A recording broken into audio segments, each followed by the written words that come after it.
just so many willing volunteers.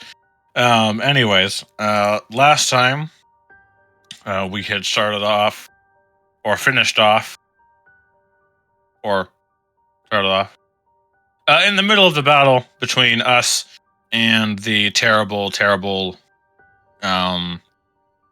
spore people, or spore lich guy thing, who was seemingly capturing orcs in order to improve them and save them, yada yada, turning them into spore zombies. Guel no likey. And also, Guel looked a lot sharper than usual as of yet last session. Well, technically before that, I guess, because we did get delayed a wee bit. But as the battle raged on, the party grew quite closer and closer to dangerous levels of pain and suffering. Yeah, a lot of oh fuck going on. To which we really just needed to really get through. We didn't have a lot of healing. A lot of the people that were capable of healing was either inside the belly of a beast at one point, or unconscious inside the belly of a beast at another.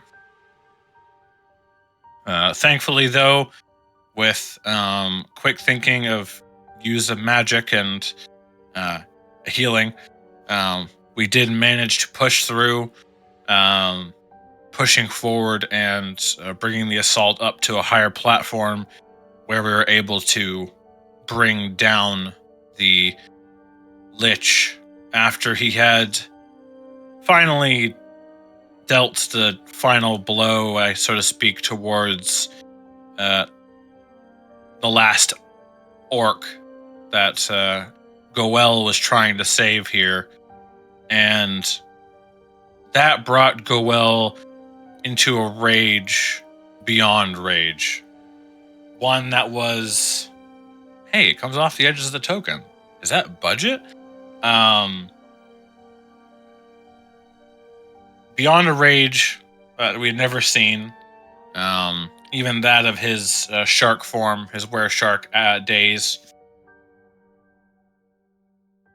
But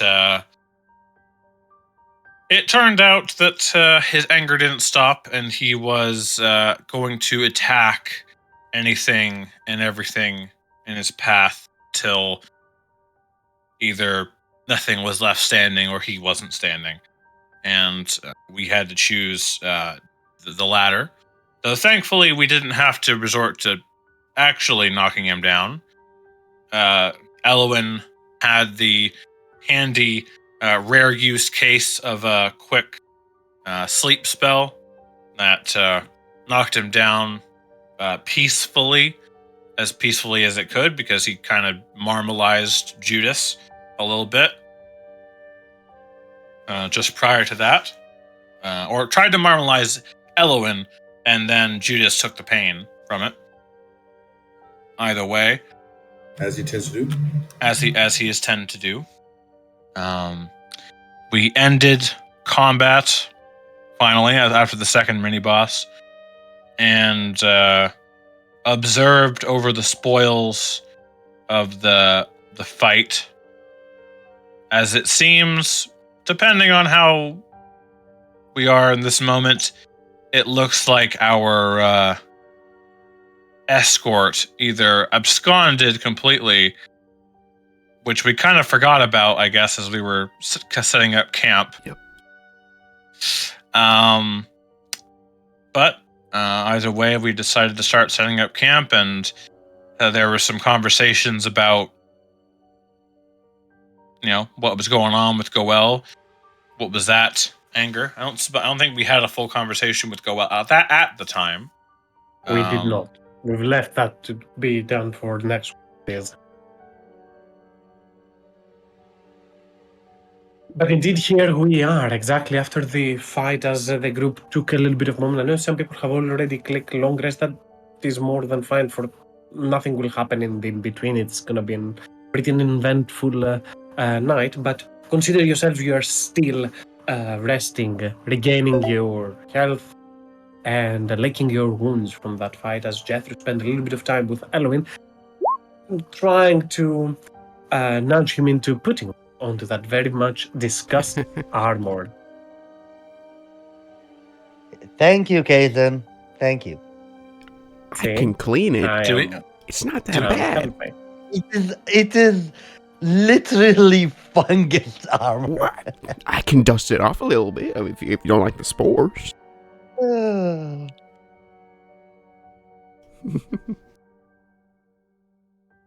There was also a little bit of a conversation with Snowsong that transpired. I think it was Oh, yeah. Jethro's or Regulus, one of them. I think it was Jethro It was that was able Jethro's. to communicate with Jeth- Snowsong for a bit. Incredibly eloquent It, conversation. it was, yeah, Jethros just started the conversation with, what the fuck, dude?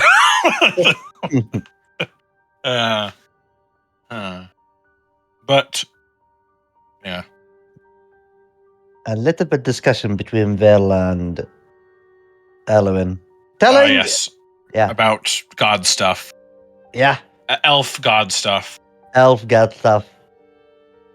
Gross. Praise the Um, elf gods. I Sounds guess. like elf got stuff. What stuff have they got? Ah. As Hey Kaz, I know you said it, but sometimes you lie. We are Okay. long resting after this. Yeah. You are. Okay. Long resting after this. You lie. Sometimes. Regulus, as he's setting up the tents and stuff, alongside Vala, he'll say, I think that was the first time I actually came that close to dying. It's been a while since I was knocked unconscious. 3 times. 2 times. Did I go down twice? I think I have exhaustion too, don't I? You do. That Oh. is true.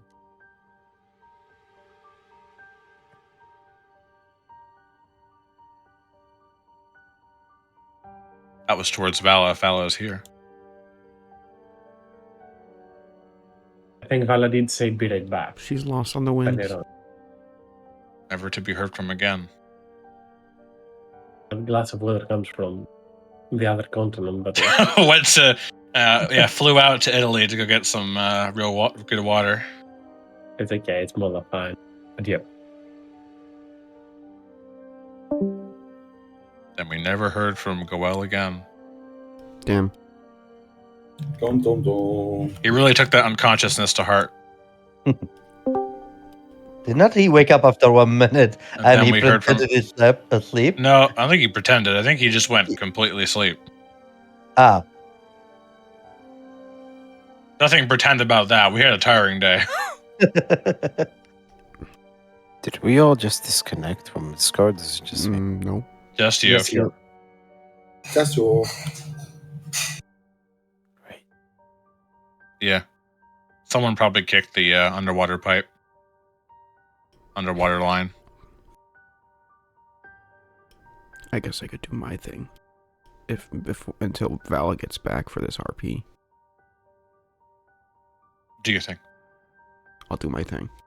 After making the SpongeBob sand wall, Jethros will go inside of his jug, which is a nice, temperate, aromatically, just nice smelling room with warm pillows, a small table to sit at. So good. I'll go inside my jug and throw out my bedroll on top of the team's hoard.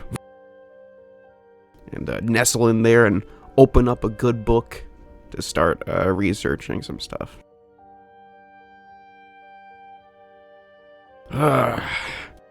Hard day.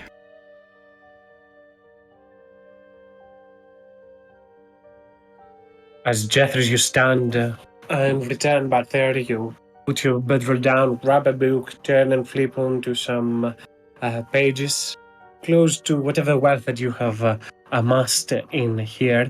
You can see onto the ground. You can every tremor and the base of all this starts to once again take shape Oh shit. and form as the face of Fumash from gravel and dirt, from the tiles that serve the bottom of this jug, appear in place. Stands up, dusts himself off. Hey, Mash. I see that you have made something of importance. Bravo, Jethros. Bravo. Well, don't you know I could do it, right? Anything I can set my mind to.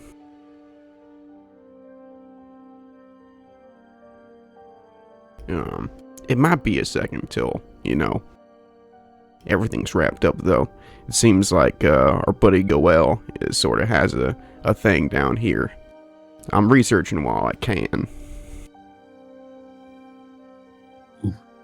Good. You will find that this place that you are is very rich in many things of interest, from gemstones or energy. But I will leave to it. Your interest to this book shall guide you. I am certain it has the steps for your next path laid out in there. Yes, sirree. Sure does. I think. I mean, if it doesn't, obviously I'm gonna keep working towards that. But yeah. I am a generous benefactor and a patron towards my subjects. You have done a great job so far, and you have never disappointed me so far. I suppose a gift, a reward, is in. You see one of the eyes of Uma starts to crystallize for a second, glowing with energy. For you and your ally, from that stone that you will make many others. You, after all, together are aiding my cause. Might as well extend this aid to the very lot of them. And where his eyes sparkles with energy, detaching from there, and a stone drops to the side. Alright, sure. Will do, man. I mean, hell, anything will help them. You should have seen the look on their faces in the last fight, man. It was not good.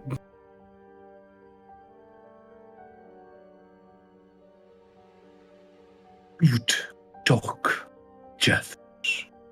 Now, on to the rest of what it's promised.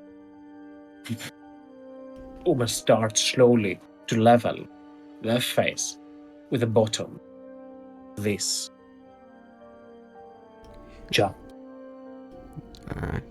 Jethros will nod and walk over to the rock and mumble under his breath, "No rest for the wicked."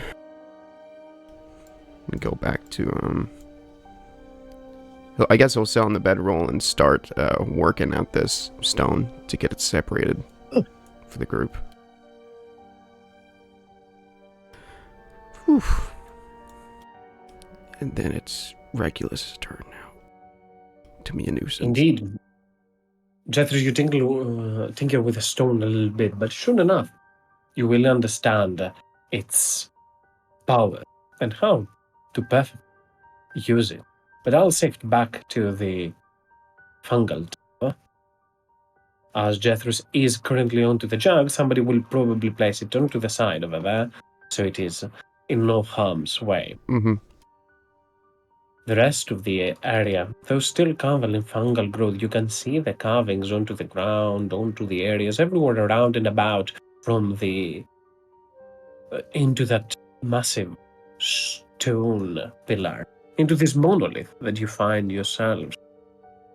Earlier on, you even more so spotted the giant runes that you were able to disable, but there are hundreds of different runes and writing in there, though covered in fungal moss. Regulus slowly starts to approach Vala.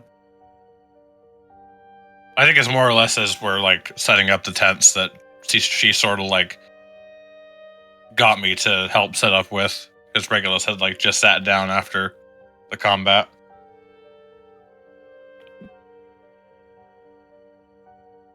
He'll say, "If Val is here, is Val here?" Yeah. Just check. That was, I think, most recent time where I've almost get knocked unconscious. Or no, I did. Twice. Almost died is what I was looking for.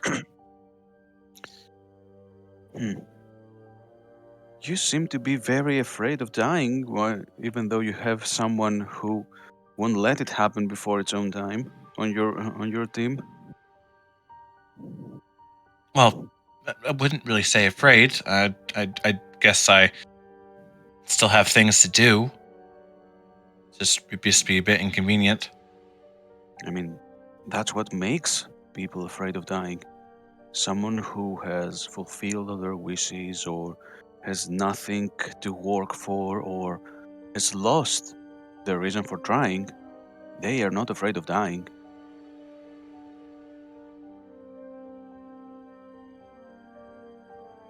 True. Death is a crossing.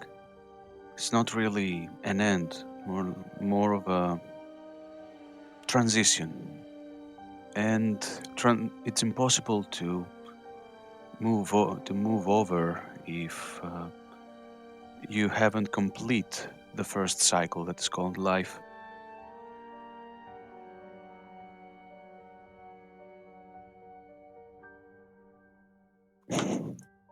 But I think you were meaning to say something else before I started with the morbid teachings again.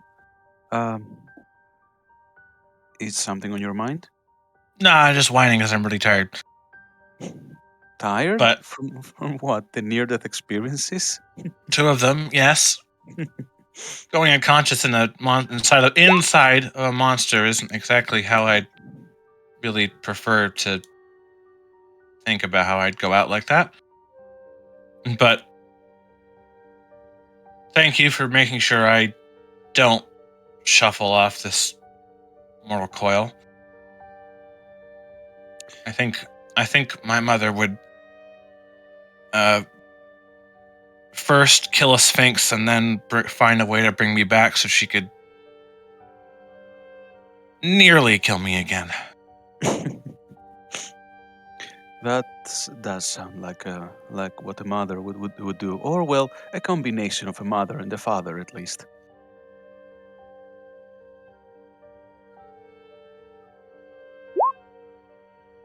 Right. Well.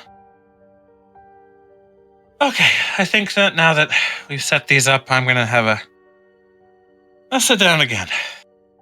And as he like sort of like stretches back to go to crack his neck and to sort of just unceremoniously fall on his butt on the ground, sparks and just dies. The similar like the black and gold, the black clouds and gold lightning will appear as he falls back, and on the ground, a hole will appear, or a sort of either a rectangular or an oval-shaped hole, and Regulus just unceremoniously falls into it and disappears. Okay.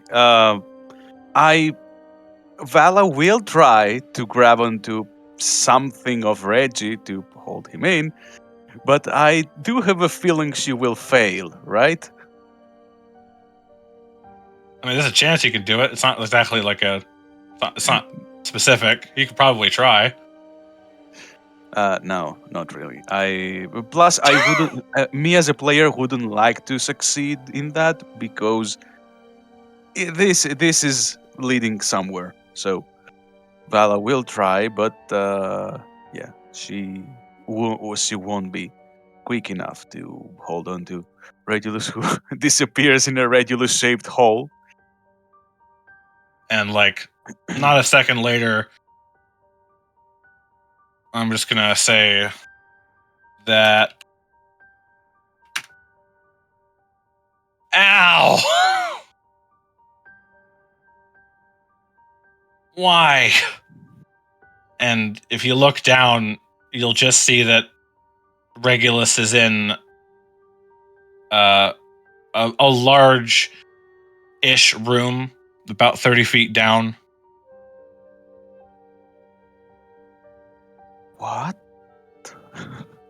Okay. Where? Huh? Reggie? What? Ah, thank the goddess is alive. What happened? Who puts a wooden room in the Underdark? Oh, you mean the place where everything is going down? No, a place where I am. Well, seems like the fungi have overgrown this place so much they hid it completely. Stay put. Regulus will look up and around and use his will bamf out the wings he has so that he can fly up, and he will fly out of the hole. Oh, right, you can do that. Yeah, it just kind of doesn't really work. Yeah, it's I faked you out with an old trick. Regulus flies up and lands on the edge, looks down. Did I do that? Well, it seems the footing there was not very resistant to begin with, and your fall gave it the last push it needed to crumble. So you're some sort of an archaeologist now. Did 16 damage to myself. Gotta count that. Did you And hurt anywhere? Yeah, my backside. I kind of landed flat on my back, but I don't think that's big of a problem. And he looks Right. down at his hands, and they're sort of sparking with the same energy that the doorway has. And he goes, "Oh, I guess I did do that." And I mean, it's probably not too, but out of character. Regulus cast demiplane. All right. Is there a chance Vala may recognize the spell? It's not a cleric spell, but well, the Queen of Arvander has a relationship with magic, so You technically, in response to the spell, can make a Arcana check. However, you need a 23 to actually understand how it works. Obviously, yeah. you can roll, and even if you don't understand how exactly the spell works, this is to identify the spell. You can get an understanding of the magic. So do roll with the Arcana checks Mhm. regardless. Okay, I like that. Give me a second to make sure it's normal. Yes, actually, I did not fall unconscious during the fight, right? So I don't have any exhaustion levels. That's more of a question, actually. So I do not recall that, to be fair. So, but I do not believe that you went down. right, it's a decent one for some info. You don't understand much of the spell work. However, you're familiar with spells that are able to manipulate the ground, such as melt into stone or stone shape. spells that do belong into the cleric's portfolio and to your magic as well. However, you see and understand that the ground that Regulus shaped is not palpable. This is something else, something entirely different, as more so resembles something like a rope trick that you have seen being casted, and less something like move earth, dirt, or stone shape, or meld into stone. Huh. You did this? Looks down at- Will raise an eyebrow and look at Regulus with lots of questions. I have as many questions as you. Right. If you didn't remember, I kind of just do magic. It's not as though I study to find out what I can do. I know, but that's a way. That seems way too complicated to be something you just do. I mean, if this might happen, what's the peak?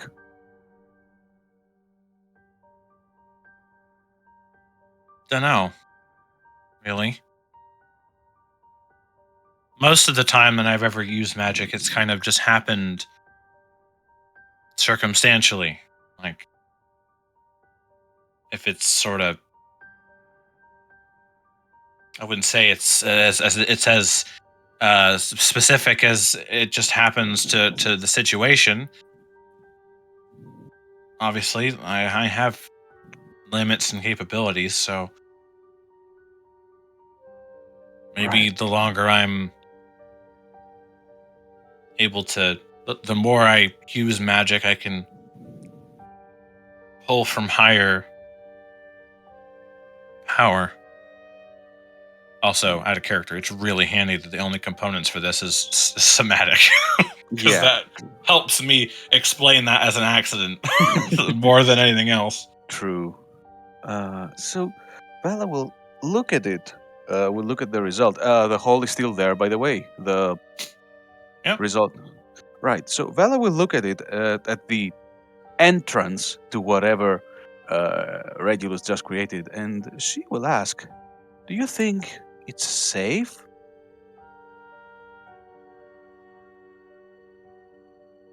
Regulus, like, peers his head down. Yeah, it's sort of just a big room. Doesn't. I don't think it's. I think I've heard stories about this. Ones that my dad really had he said they were really early in his journey, but they did venture to a demi-plane made by some wizard. If that's what this is. All right. I wonder if I One could way- go to that demi. So you think that this might be the same demi-plane, or because you kind of knew it? No, I don't. I think the one he mentioned about was like had all some library and other stuff in it. This is just a room. Maybe it's my room. Maybe I made a room. Well, one way to find out if it's safe or not. Where's Judas? Why would you? Look, I know we can subject him to a lot of things, but I don't know if he'd be specifically excited about jumping into one of my spells. Wanna make a bet? No. So I know, and I know that he's the most resistant person right now who is not as likely to be angry at us. So, besides, it's important to know if it's safe. This means we can use it. Seems if it is safe for us, it's probably something that will be much harder to enter or ambush than any camp we can set up here. Well, I think a problem remains. I can feel the magic. It's not as though it's taking me any real effort. It's kind of there, but I don't think it'll be there. The entrance will be there for long. I don't know. Can't really put a number to it, but I don't think. I think if we rested in there, we wouldn't. Maybe wouldn't be able to get out unless I casted a spell, or we had some way to Trevor. I can't speak. Traverse. Travel through planes. There is a chance I could be able to get us out, but there's no need to use so much effort just to get out of a place. However, I won't hide, I'm a little excited. It's the first time I see something like that. I'm no arcanist, but I appreciate such interesting works of magic. Kind of reminds me of Lady Radiance's weird. I have nothing in common with Radiance, and you watch your tongue, young man. What? No, I was talking about the older one. Oh, right, the grandma.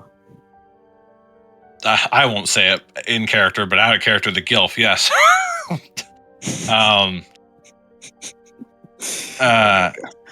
Well, no, I mean, I'm not talking about that one. You know that one more than me. It's more so on the lines of hers just kind of conjured a place to be in. I guess mine does too, but mine's sort of outside this realm. It could be a place like Jethris's jug to store things. Although, I don't really want to throw a whole bunch of our stuff in there and then not be able to access it unless I use high-level magic. All right. All right, so our first priority now is helping get Goel's people out of here. Or at least as many of them as we can. She will lower her voice a bit as she says that last part, hoping that Goel won't hear it. I walk around the hole so I don't fall in again. I look at Snowsong. When we get out of here, I know at least 2 people who may be able to help you with that, or at least help you study what is this that you do. I doubt you'll be able to truly ever control it. I don't know of anyone who really has, but at least you can learn to somehow predict it. Oh no, I don't get me wrong. Once I've done it once, usually I am able to conjure it again. It's sort of like I don't know. Have you ever gotten like really, really angry or really like you're pushed to action?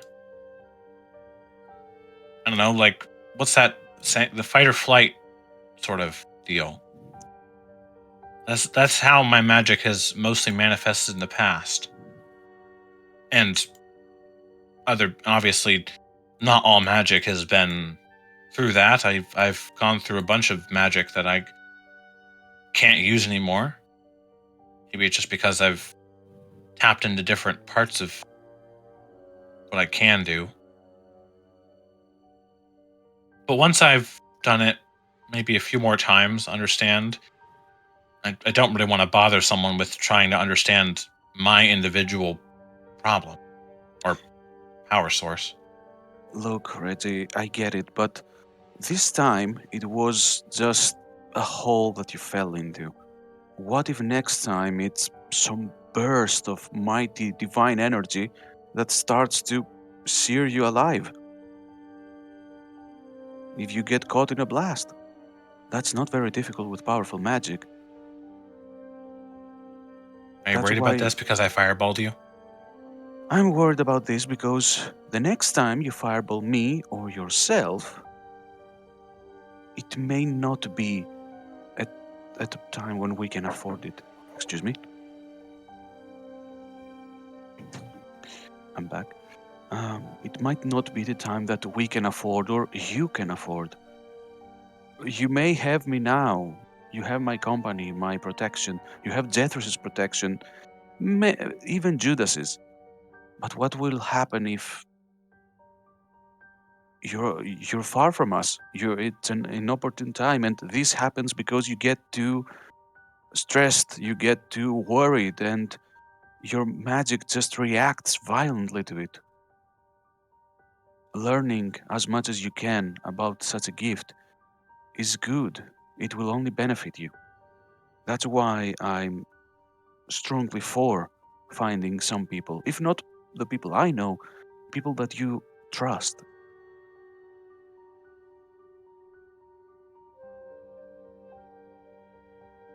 My dad did have a,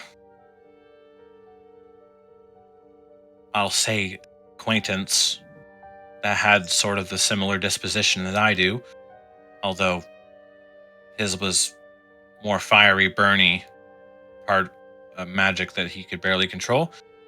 But I don't know if that's a bridge I can utilize, especially in this time, because it's not as though anyone my father knew and would know me here, and probably is in another plane of existence anyway. Right. I see.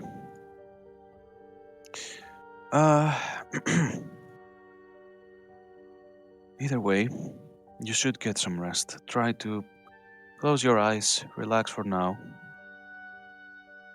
and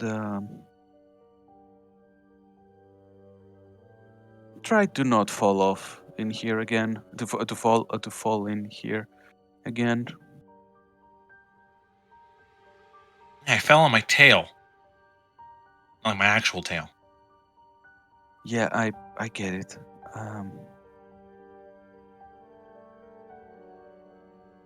Can Vala examine Regulus real quick? You know, just a little touching on his back, on his spine, to make sure there's no weird damage from the fall.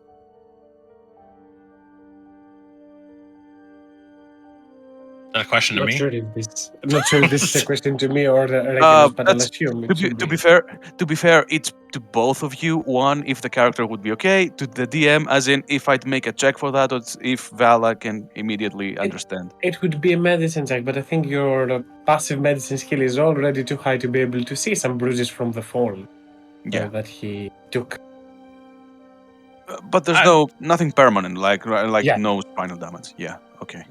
Regulus, And- for the most part, is like he'll like sort of, what's the word? Wins. Will wince, and he'll sort of like push back after like a moment or so. I'm fine, really. I got swallowed by a beast earlier. A fall on my ass, but isn't going to work too much. Right. Anyway, I'll go check the other tents and have a rest myself. I don't think I'm gonna rest in there. You can use my tent. Besides, I don't need as much. No, it's fine. I got a bedroll. I can just put on the stuff here. You are younger and more wounded than I, so you use the tent. I'm not gonna win. I'm not gonna win this argument, am I? You are not. Otherwise, I can always ask. I don't know. I can ask Snow Song to make sure you stay put. I cast teleport. No, I don't cast teleport. Anyways, Regulus will sort of like try to puff up and be like, what are you gonna do? And then he'll just like, all right, fine. And then he'll go get into the tent and sort of like look to Snow Song with a raise of an eyebrow. I'm listening. I'm listening. No, he yeah. Right. So, you get your rest. and we'll talk later. I hope we don't have any other occurrences.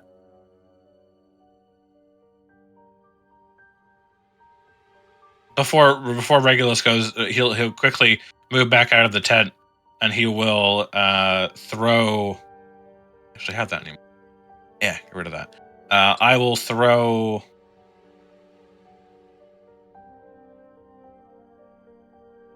A punishment? No, I will throw fireball. Water skin. No, I need that kind of. Well, I don't know. Regulus doesn't have much forward thinking. He'll drop the water skin into the hole, into the demi-plane. Probably already drank all my stuff out of the water anyway, and I'll just to test, see if it's there when I do that again.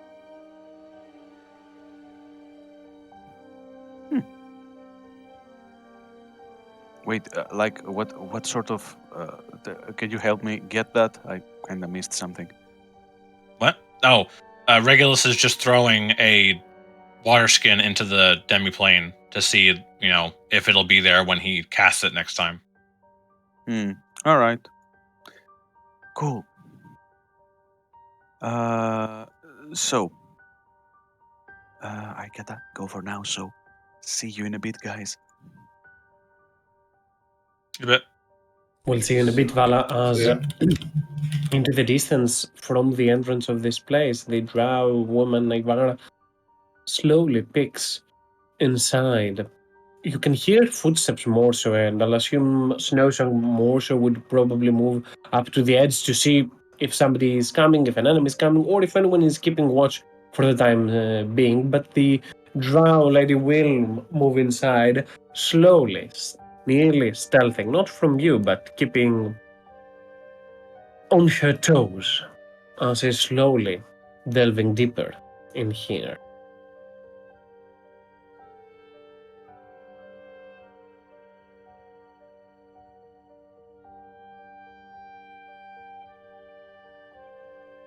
Onto the other side, I'll assume Goel is the one that is unconscious nearly from going down and from all of that rage, all of that anger expressed, invested in there. Not sure if he is in any position to talk. However, during the time that you are resting or while you are sleeping, just to keep an eye on Goel, you're here. You're able to hear me, right? Yeah. Yeah, okay.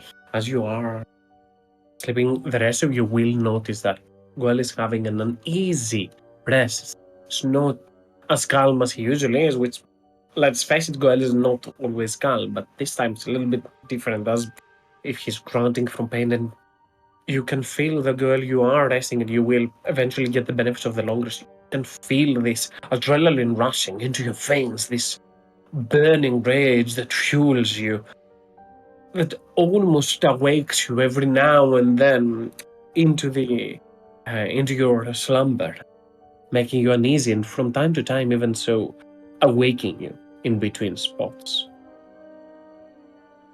Snowsong from above you keeps an eye on you, but it is clear that even Snowsong is unaware of what is happening. Goel, you yourself, you feel the anger, the sitting anger and fury that you felt a moment ago in order to extract revenge for the loss of the orc. And though the creature lies defeated, your enemy, your anger, your fury, does not waver.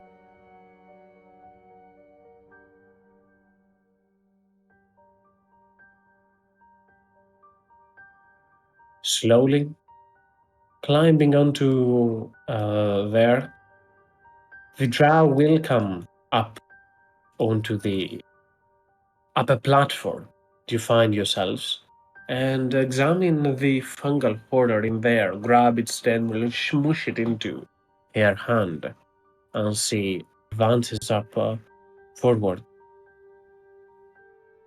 Not wanted to do that. Nonetheless, as she's advancing forth, just to keep an eye on whoever is awake, she will turn her attention towards them. Seemingly that Judas moves towards her, she will ask, I take it that you are victorious. Took you some time, though. You all look awful.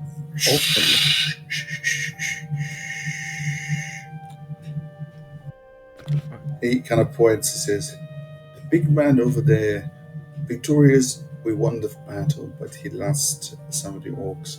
He might probably not be amicable seeing you right now." And he kind of points at his shoulder, where it's like giant blue bruise is slowly healing. Understandable. She'll speak as she looks towards there. Given our history, I might trail back down once again. Give you a moment for you to all rest, grieve, whatever it is that you have to. I'd That's rather a good not be idea. their next target of their rage. Indeed. That would be sad. Well, I just wanted to note that your tracker has ceased and stopped to move by my command. I shall await you tomorrow so we can continue venturing towards the drow of Tanothal. I do not require as much time to rest as you, so I might scout a little bit ahead, see what can be done. But safely and from a distance. That's good. We'll see you tomorrow then.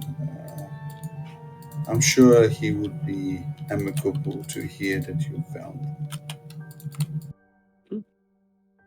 Sure. I guess I then leave you to good company. I'll be down there if I'm needed.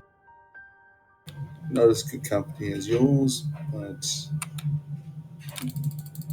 well, rather him take it out on me, huh? She turns back, looks towards you, Judas, for a second, and smiles slightly as she looks at your body filled with bruises, vulnerable as you currently are for a second. Stands there and then continues to move down.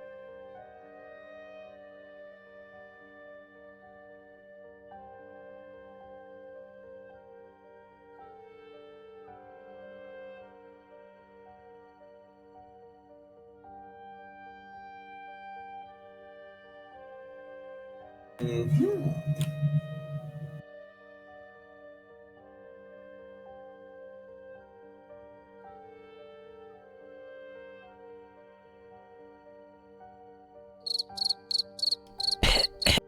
You continue.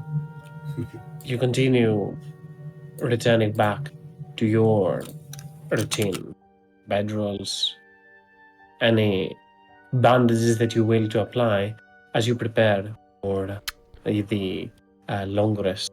If there is anything that somebody would like to be doing, now is the time to do so. Go ahead, Jeffress. Yeah, the restless sleeper Goel. Is it getting worse?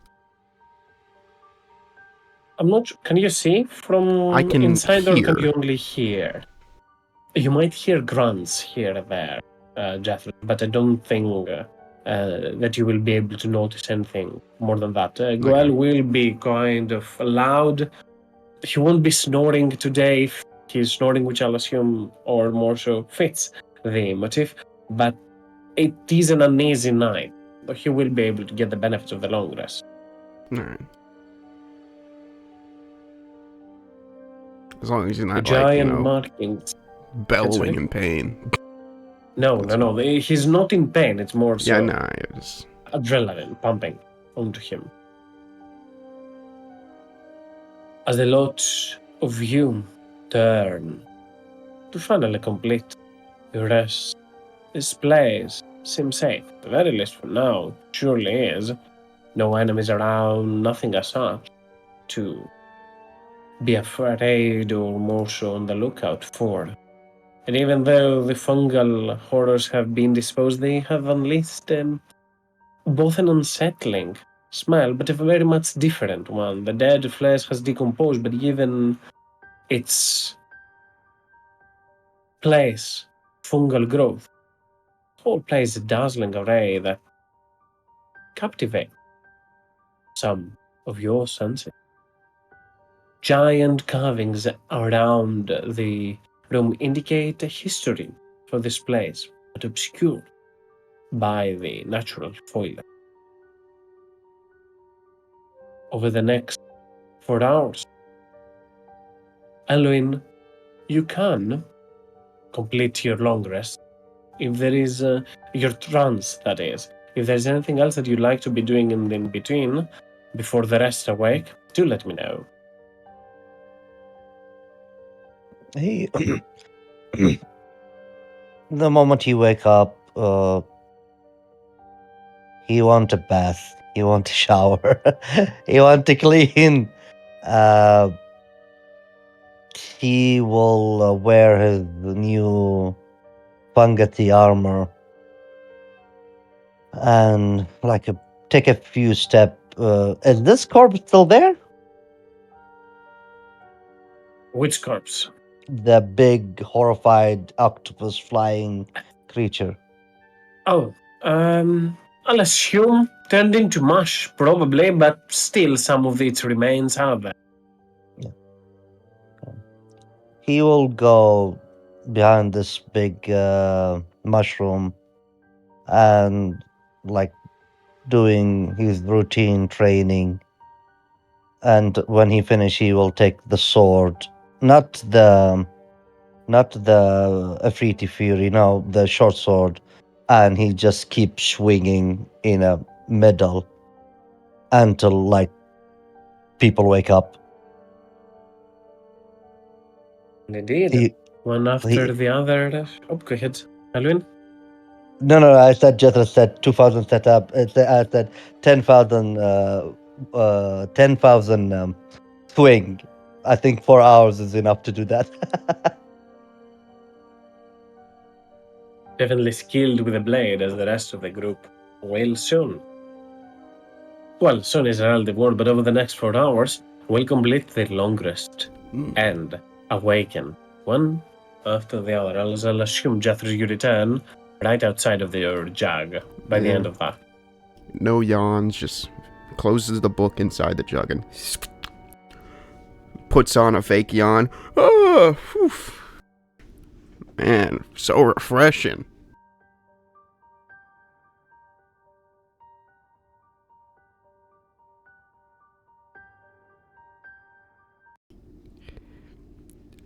How's everyone's night's sleep? I say, as Goel is still mumbling. I'm still sleeping? No. You should be awake by now.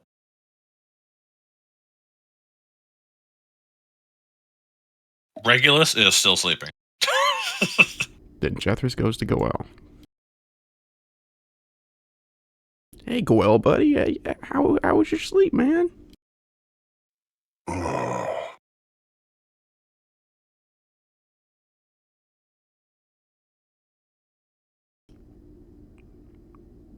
Terrible.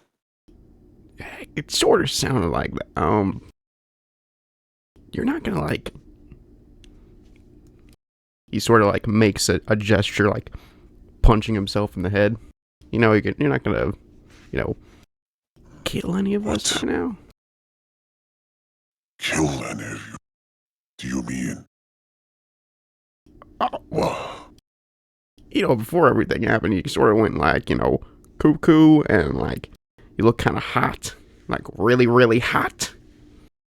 And yeah, you sort of had heat waves coming off you, like a cobblestone road in a summer day. I don't remember any of it. Damn. Last thing I remember.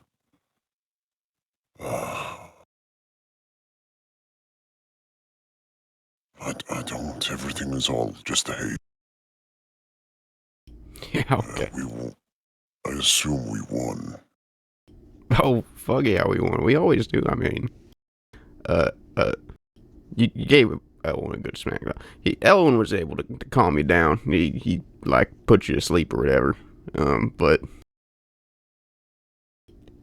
Snow Song said that it happened before, where you got like all crazy and shit. Or sorry, not crazy, but Oh, Yeah, no, he crazy, batshit crazy. we removed the curse. Has it came back? you talking about the were shark thing Regulus was talking about? Yes, I was afflicted with a curse that was removed, as I was told. Maybe Yeah, I mean, it wasn't. it didn't look too fishy or like toothy. It more just you looked hot. Like if I touched you, I would have been you know. Maybe something remained of that curse. But whenever it happens, I do not remember anything. I seem to be attacking everything around me. Go to be a killjoy. Are you sure it's the fishy curse? Since, like you said, didn't look fishy. Going hot like I don't want to say it, but like Regulus's little horns. His like family, tieflings and such. Like a demon in your family or something. Kind of like burning up like that.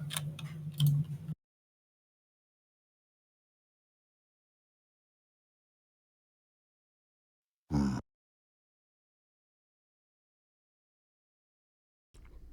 Your grandpappy wasn't like a demon lord or something. No, Considering the fact that we just talked about, kids causing fire and then you causing fire, I do burning not up. know of my childhood. I ran away very young. I do not know the history of my tribe. I knew that these were my people that are being killed and controlled, and this was one of them. She fought valiantly, but we were too slow and weak to save her.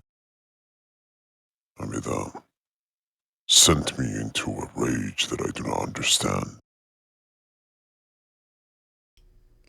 I do not remember any of it. I do not wish any harm upon you. I lost control, and I don't know why. I think we know why. I think you mean you were triggered.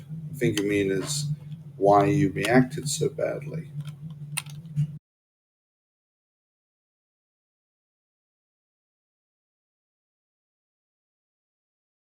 See the people that you want to save.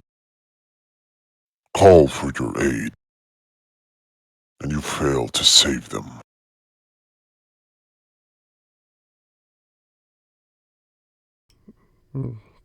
I say this is... this is a failure. You must do better.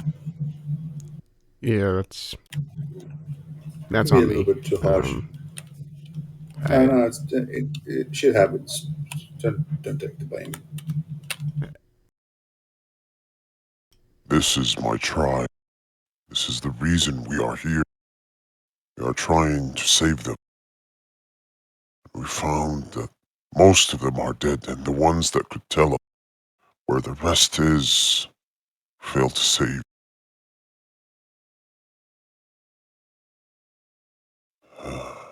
Can we see if we can heal her?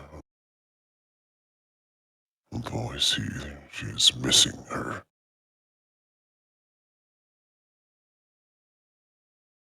I do not know if we can fix this.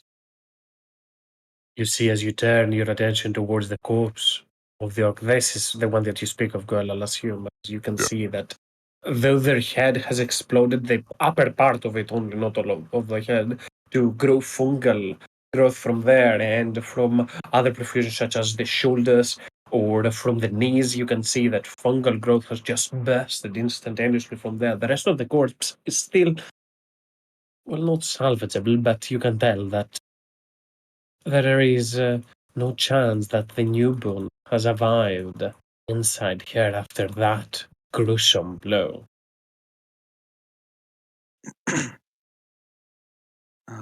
Well, Hmm. I know this probably won't mend things, but if you want to learn something from them, if you want them to, if you want to know something about them, I could give you that chance. The bodies seem capable of providing some information.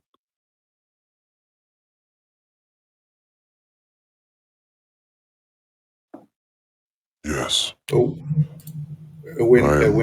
when Vala says this, Judas just kind of walks and stands and like slightly in front of her, like almost body block in case Goal goes at her.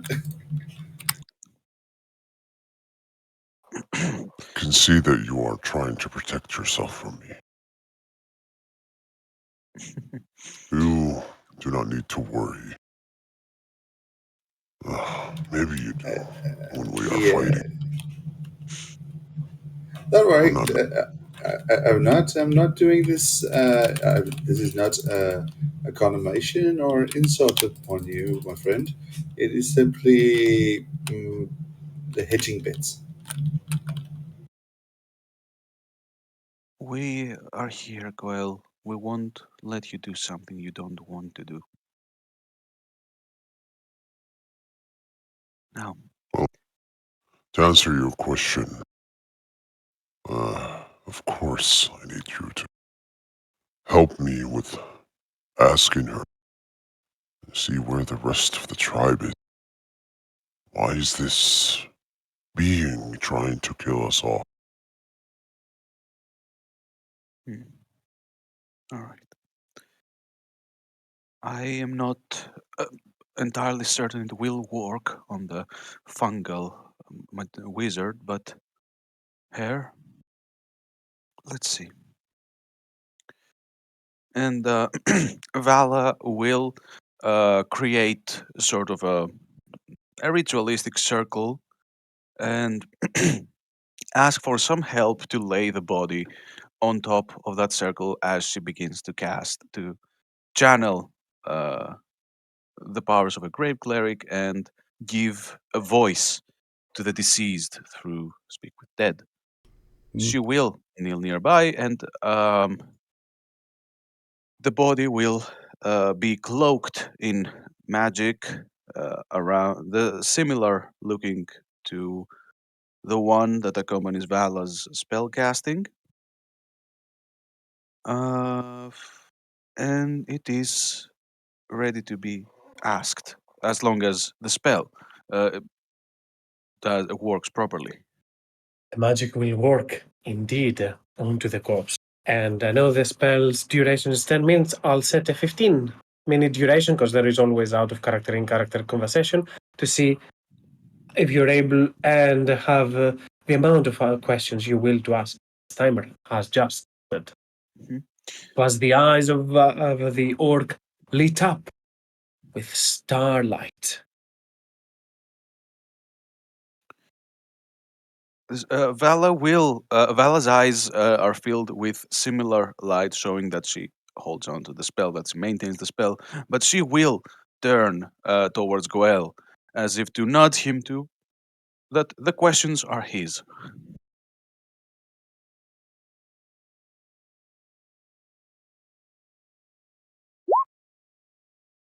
You want me to ask the question?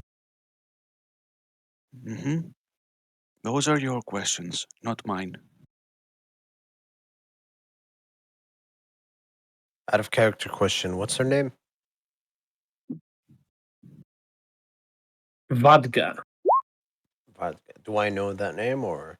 Yeah. I think you rolled pretty high on your history last time. I'll put it on display. It should be now. The token as well.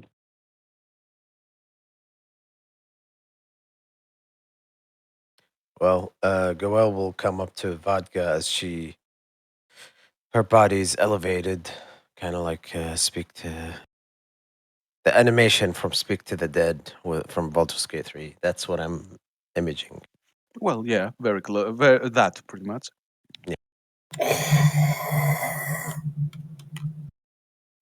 He's gonna hold her head close to his and bump forehead to forehead, and then very close by, lock eyes and say, Vodka, we have failed you. Can you tell us where the others are?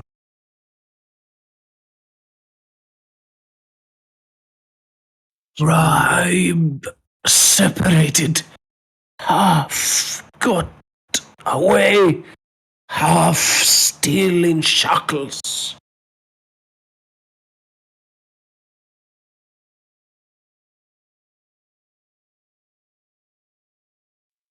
Where are they in shackles? Anorthal. Drow still have them.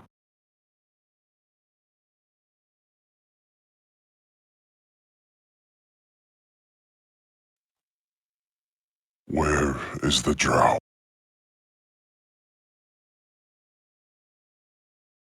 Beyond the breach. The last path. Handes found them. Always moving.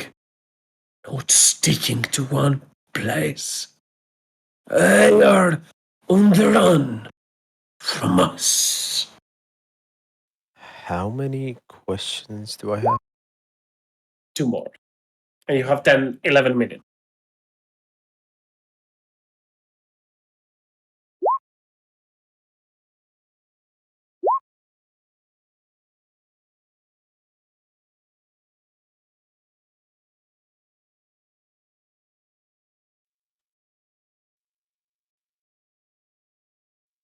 Why were you imprisoned here by this entity? Why did it kill you? No, one question. Fuck. Whatever. It's fine. I'll take the first part. Answer to Okay. that so I don't do the both parts. Attacked this place. Favor for a friend of the tribe. From a master of this lair. We were unsuccessful.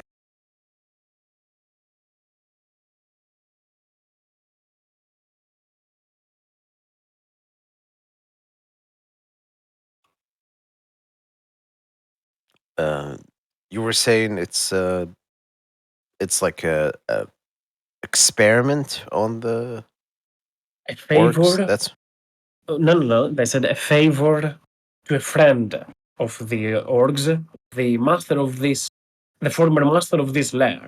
This is why they came in here to reclaim it.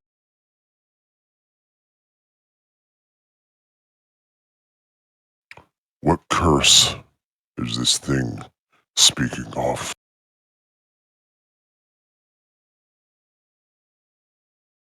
A corruption that I know nothing of. It must be lying. Spells, power, wanes. As the magic disappears from the corpse of the orc. it must be a lie at the end. Is that what she said? Yes. Complete the long rest. You have we already completed the long rest.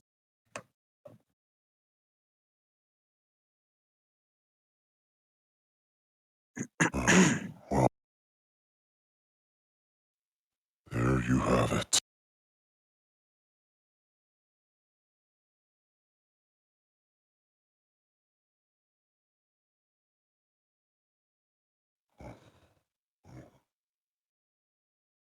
We know nothing.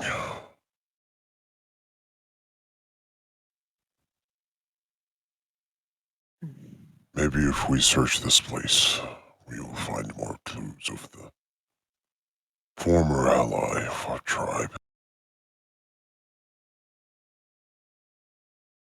This will.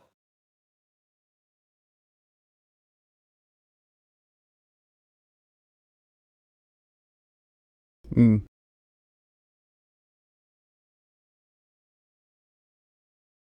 And Goel is gonna put her body down.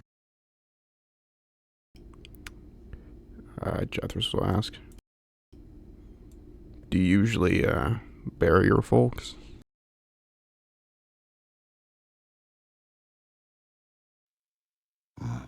No. We burned them.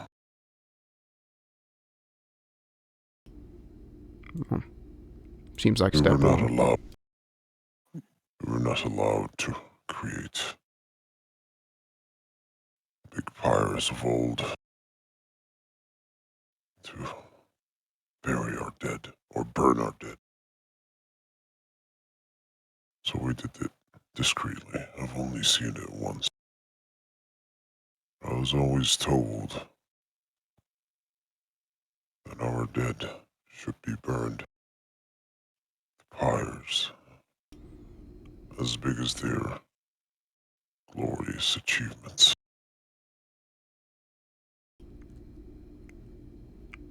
What do the pyres look like?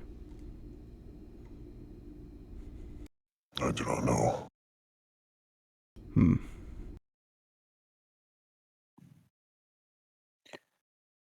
Well, in that case, I have a suggestion. What feels right to you to do? How would you honor a person of your tribe who has moved on? There are more than one here. I'd say we collect them all. Give them a farewell. And burn their bodies.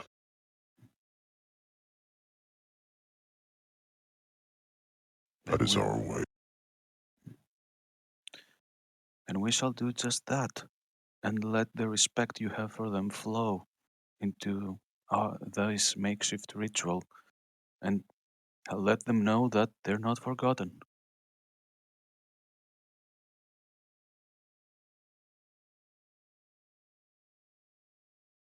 Goel is gonna go collect all the bodies and try and put them all neatly, like to do a small, like, square pyre thingy. If I can find any wood. I mean, they're all over the place. I'm sure you can find them. Mm. Jethros would like to. I have, what is it? I can't remember if it's creation. Fabricate, convert raw material. Yeah. Can I use the lyre while Goel is collecting the bodies and with the large mushroom trees sort of nearby, try and make my closest approximation of what a pyre could be? A pyre in general is a big fire, so I'll assume you want to make it like the kindling of that. You can just make like a bed from the mushroom, fungal bed, so you can place on the orc above and then light it on fire. Mm. Yeah. Oh, sorry. Were you gonna say something? Nothing. Just that if it's possible for Vala, while the bodies are being placed, are put in place for the pyre, to take the time to use as much time as she has to cast gentle repose on them, or are they too many? On the corpses of the orcs and the drow, or just the orc? You know what? The drow is an elf, so it deserves some respect as well. One, five, six in total in here. Those are. I leave it up to you how many you wanna go around and be doing. Mm, Though I'm pretty sure that Goel is about to light a fire with a handful of those orcs. well, Yeah, I don't think Go agrees with about those drow. the Queen of Barbandor grieves for all the elves who have lost their way and are being still misled by by the treason Spider Queen. Nobody deserves death. Well, I mean, Or at least not just because for what they are. yeah, that's better. But yeah. Um, uh, when Goel's coming back, Jethris is using Fabricate to collect sort of just pieces of the destroyed fungus from the battle, and maybe like yeah, I'll use my once a day creation as black thread forms a much more drier kindling for the fire as well.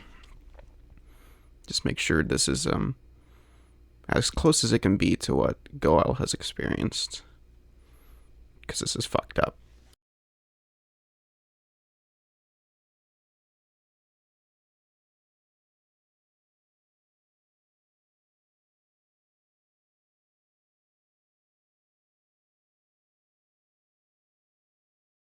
Goel presses Sunforger, I guess.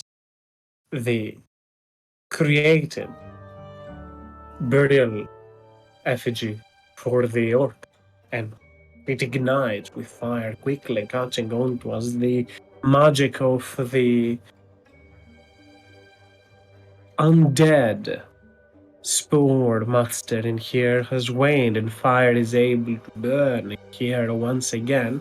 The bird quickly catches on fire as the body starts to be set ablaze. To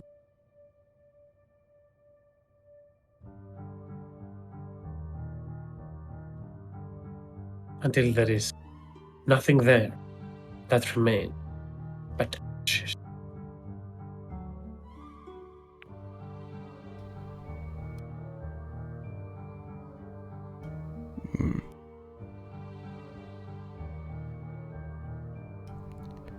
Sort of look to Goel to see how he's feeling.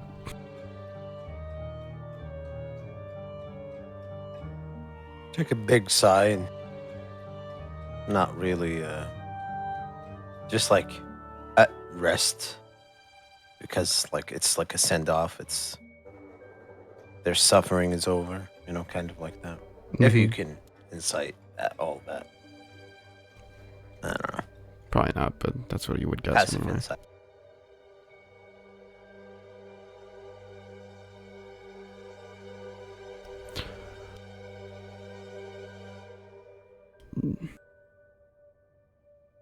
Well,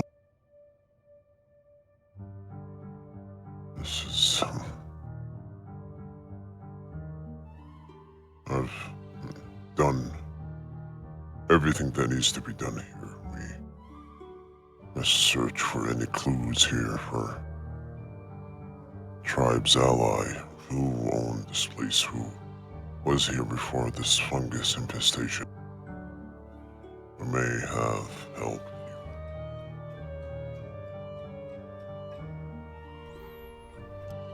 Sure. I'll look around.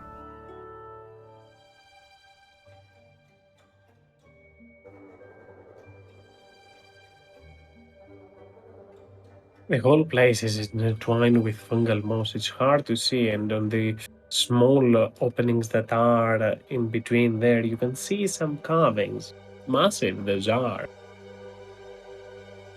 Just remind me, Jethro, what languages do you know? If it's writing, I can read anything.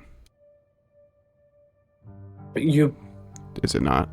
do not see the full extent Okay. of a text, so it's hard to understand exactly what is written there. But you can tell that this is massive writing. Just tell me what languages you know, just to see if you actually recognize what script or anything of Draconic, that is. Giant, and Terran. Indeed, this is the giant tongue that is carved in here. The whole monolith that is. It's a giant structure, sure. And behind that fungal growth in here is the obscured secret or runic carvings of the giants. Hmm.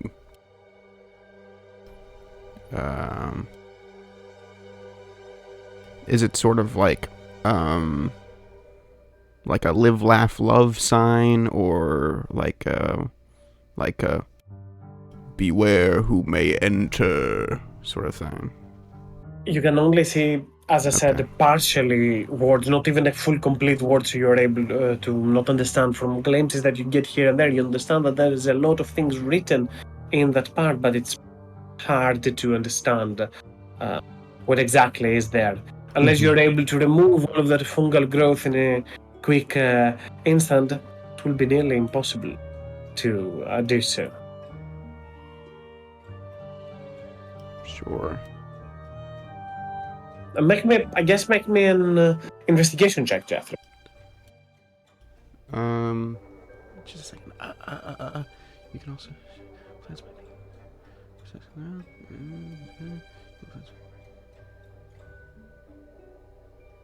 God, I'm reading this.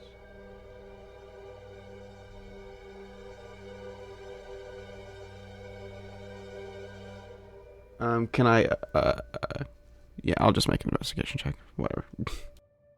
Yep. Sorry, that was a stupid thing for me to do.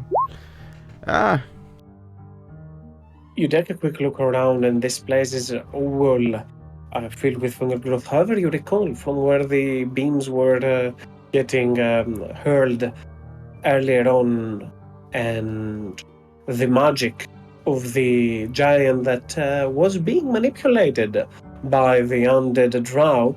You recall of that place, and you move towards there. You will notice that already, maybe with a varying version of success or with no success at all, Naivara has already her eyes on there, but this is the only exposed part down there that you can actually spot from the distance that you are, as far as you can see.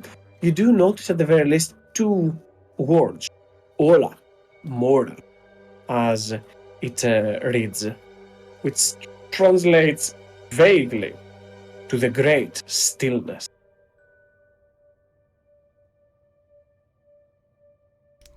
Great stillness, he mumbles to himself.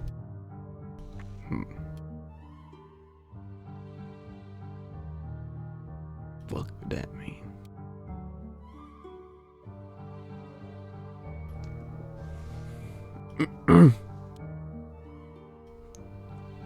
I guess I'll just call out whatever was in here before. I think it was of giant descent.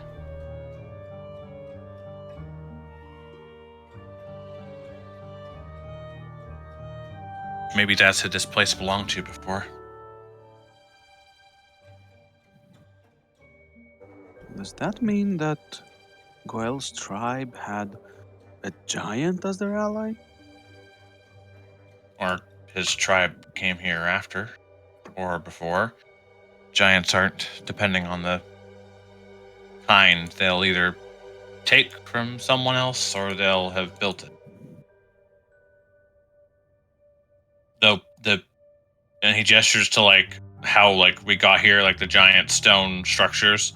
I have a hunch that they probably made this place first. Yeah, I mean, there's That big way- words everywhere. It could just be a shrine more so than a.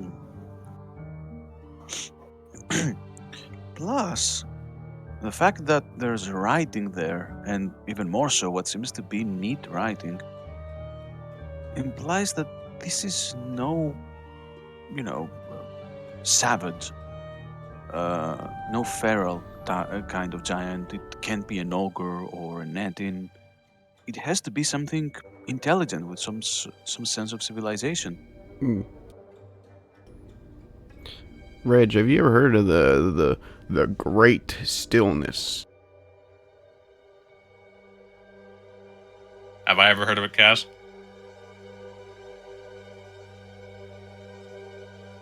Make me a religion check, Regulus.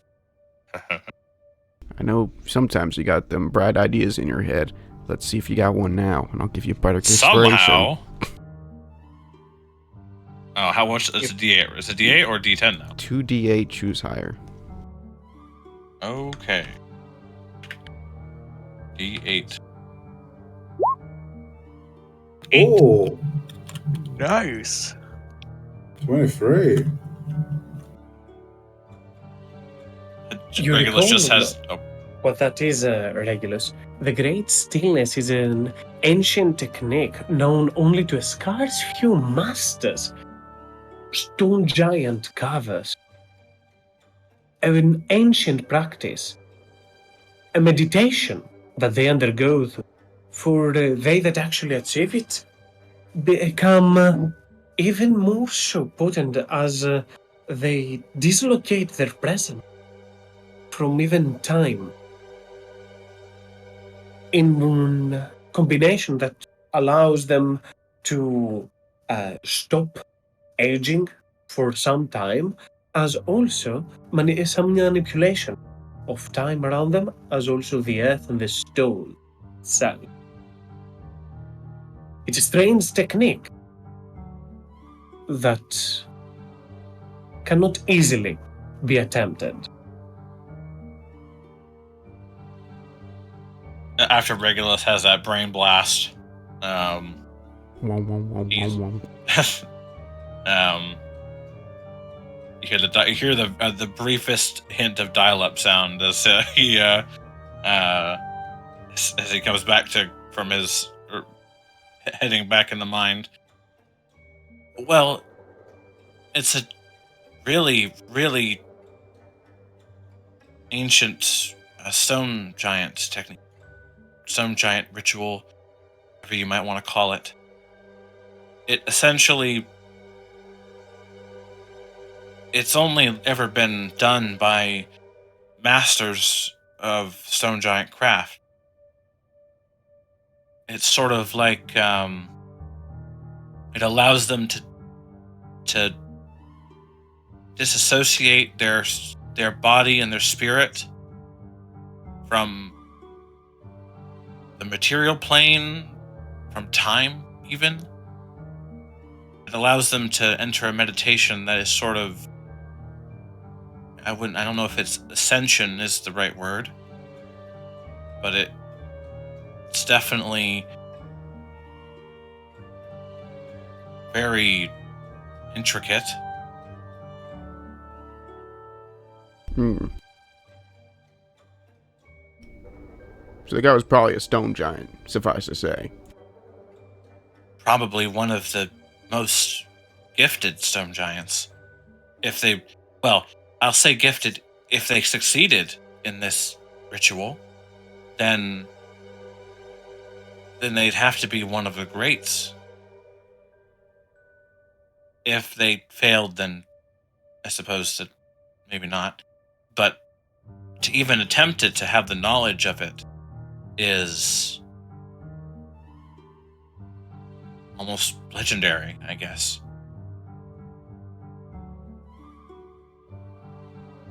Hmm. Well, I mean, if they were doing it as a favor to their guy, I mean, that must be the guy, right? And giants can't be too hard to spot. Maybe he was trying to put this ritual into place and this fungal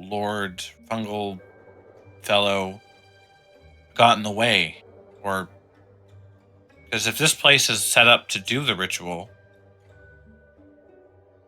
and this giant friend is still alive and not disassociated from time and space, then he might still need this place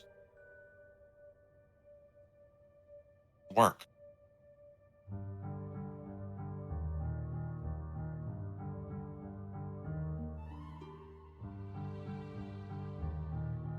Hmm.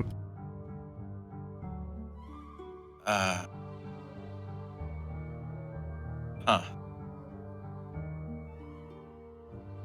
Regulus will sort of like look like he puts some things together and then sort of like shake it off for a sec. And right. Well, where did we say we could find this giant? Or this sorry, getting off track. Is this giant where we're going to try and find more friends of the orcs? Yeah, that snaky thing. Well, the drow lady said the snaky thing was going to find the drow. But by the way, we don't. yes, I talked to her. She said she could do it if we go down, and she'll let the thing continue the search, and she's going to do a bit of scouting for us as well. But yeah, she's still here. Yeah, great. Surprising. I gave her a call. I didn't know if she came up. Oh yeah, she did come up. I think, but a little bit later. Yeah.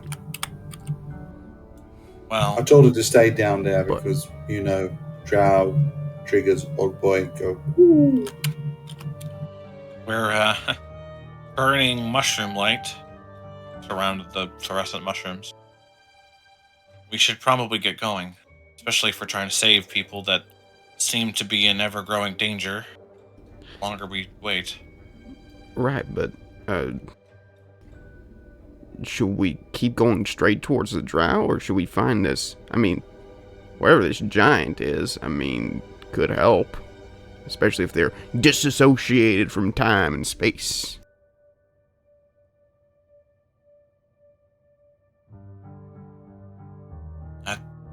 Regulus look over to Goel. Think we should gather that kind of an ally? They came here to seek this ally. That was their goal. There could be something that would help our tribe when they seek this ally. If we seek this ally. There could be something that we really need. We can go after them and save them, but that tribe is not very weak.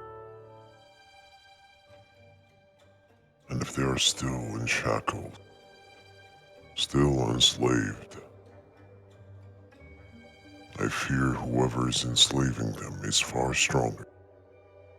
And the help of a giant seemed like a good idea to them. Or it could be a last-ditch effort.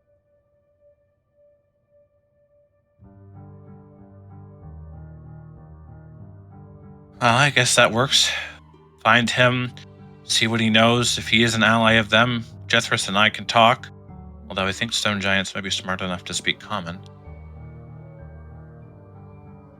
At least we can communicate. And maybe be able to come together on a plan to try and save all those people. I have a feeling that this stone giant's probably no friend of the drow.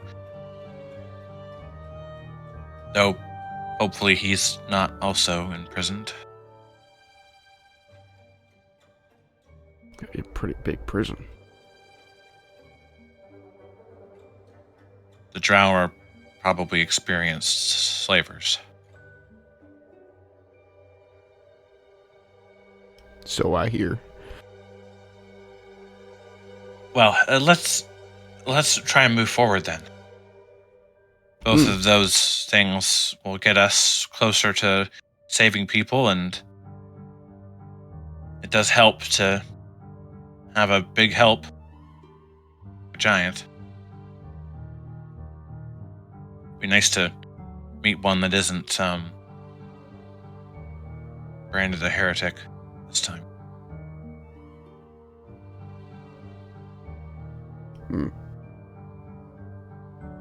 Alwyn, you coming to help us find a giant? Swish, swish, swish. The sword. I stop, look, walk. I'll do anything you need to help. Do you want to help find a giant to fight it? Well, in this case, we might be able to learn from it, but let's just try and find them. They seem to be an ally of this orc, the orc tribe that Goel is from, so it's our best chance to find other allies down here that aren't as dubiously morally intended, like that one. Points in the general direction of wherever Ivara is. I nod and look to Goel, and I, kind of bow a little bit. I apologize, Goel, that I cast the spell on you. But I didn't want men to harm you.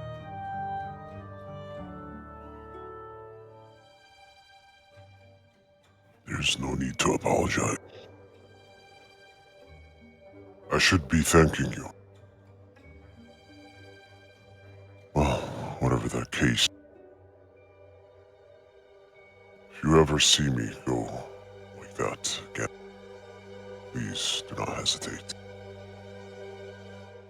He And nods. any of you, if you cannot stop me peacefully, do not be afraid to kill me if needs.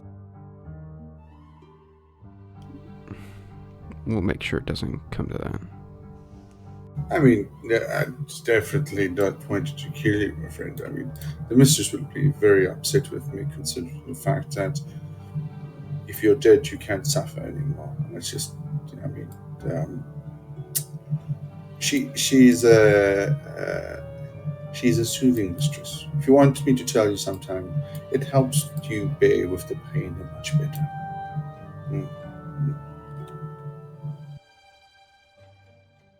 And if you really need to, you can take it out on me. Seems that I already have. Yes, that is true. Just give me some time between. I return look to Regulus. So, are we move on now? Yeah, let's go poke the drow lady and see if she can lead us somewhere. We also have to divvy up this crap unless you guys want to do that later. And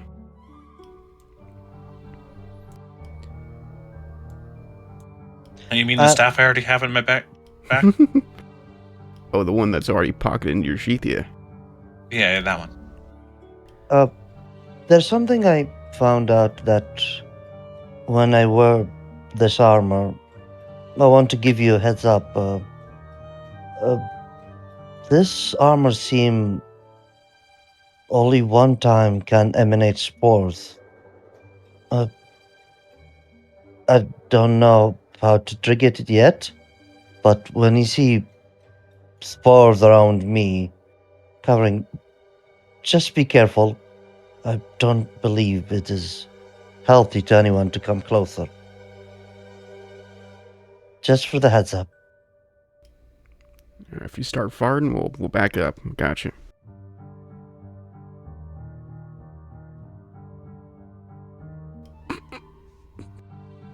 Oh. Also, I'm gonna start casting a spell while you guys check out these trinkets and see who wants what. My coworker has given me yet another boon to help us in our journey down here. And Jethros will take out some small stones that are smooth, that are brown and like lightly striped. Some tiger's eye. He will attach one to Snowsong's collar, give one to Vala, Regulus, Judas, and Elwyn, and he will approach Goel and hold out the stone for Goel.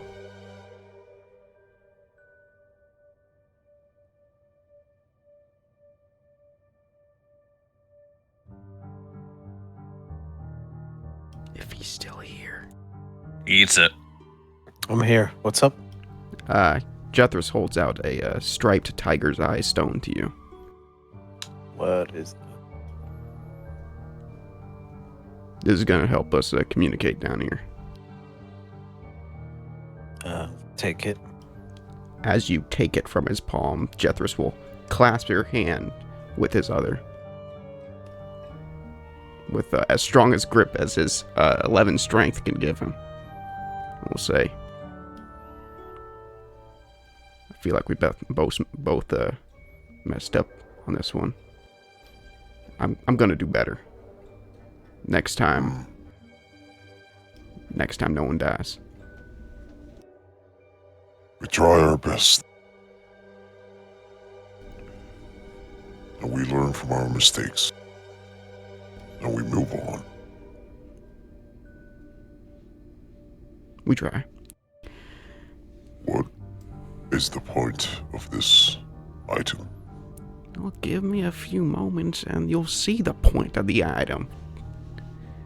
And while everyone's looking at the trinkets and stuff, please decide who gets those trinkets so we can go. And I will cast ritually Umash's telepathic stones. Trinkets? What trinkets? The loot. Loot? Loot? Where loot? Loot. Loot? Loot? Did somebody say loot?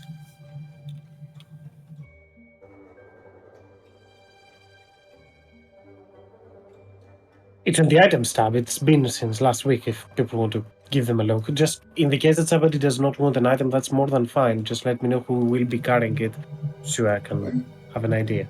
But those items are still left up for grabs. They want the 3 items onto the outside your holders. That is. The stomach, the ring of the ram, the rogue's mantle, and the stomach is Warhammer? Those 3. Yeah, it does. I mean, Warhammer. Who does that go to? I don't know. No one here uses it. No, nobody has like 2 Warhammers in this, like. I think it goes to Goel. I'll put it onto Goel. If he decides to use it, that is on them. If everyone's okay with it. I was thinking about picking up a Warhammer, but I want to request to take the rogue mental, but if that's okay with everyone. Yeah, it gives you more. I just picked up Misty Steps, and that gives you more. Shall we say, movement. So that makes sense. And antagonize is a good spell for you. Yeah. The Ring of the Ram.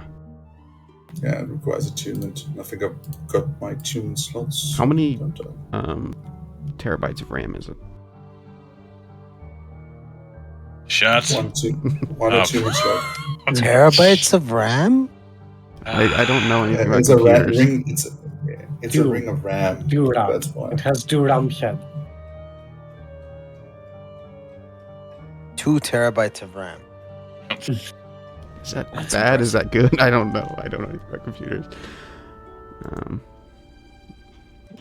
I'm certainly not using it.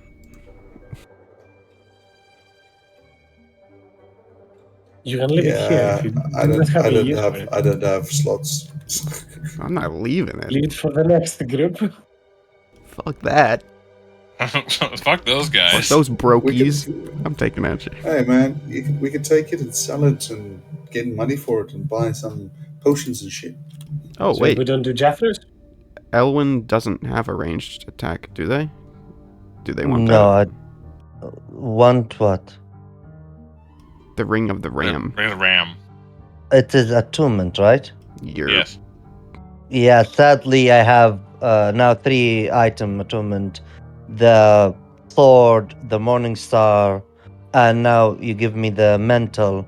So sadly, I cannot use the ring. Oh no, the sword suddenly disappears. craziest thing. Jethro How did this suggests that you happen? hand the sword off. No. The sword bag. Imagine someone sent a message to the owner of the sword, like, "Can you come back for the sword? Just take it." But I guess Jethro will just pick it up to put in the jug later. If no one's gonna It is a go. ring. Worst case scenario, you just wear it. Jethro says a fucking fistful of rings. Or no, he gave them all to Vala. I don't think you have a single one, Jethro. Yeah, Right because now. I gave them all to Vala. At least I have 2 magical rings, both of which are a gift from Jethris. Both of them are resistant rings also. Yep. One of them You have also has to gather all 8 of them. Summon Exodia with it. Yep. That, I'll be Yeah. I'll be the To turn into mandarin Super of Vala. yes. But with that being said, we'll take at this point a quick 10-minute break and we'll be back for the rest. So take 10, everyone. Alright. I refuse. Awkward. Aha. That teleportation is good, and How much of the hit dice come back when you long rest? Half. Okay. So, I guess 7, 8, 8. That cloak is super good. I was looking at it purely because I have no dark vision. But all my stuff is way too important to attune to that.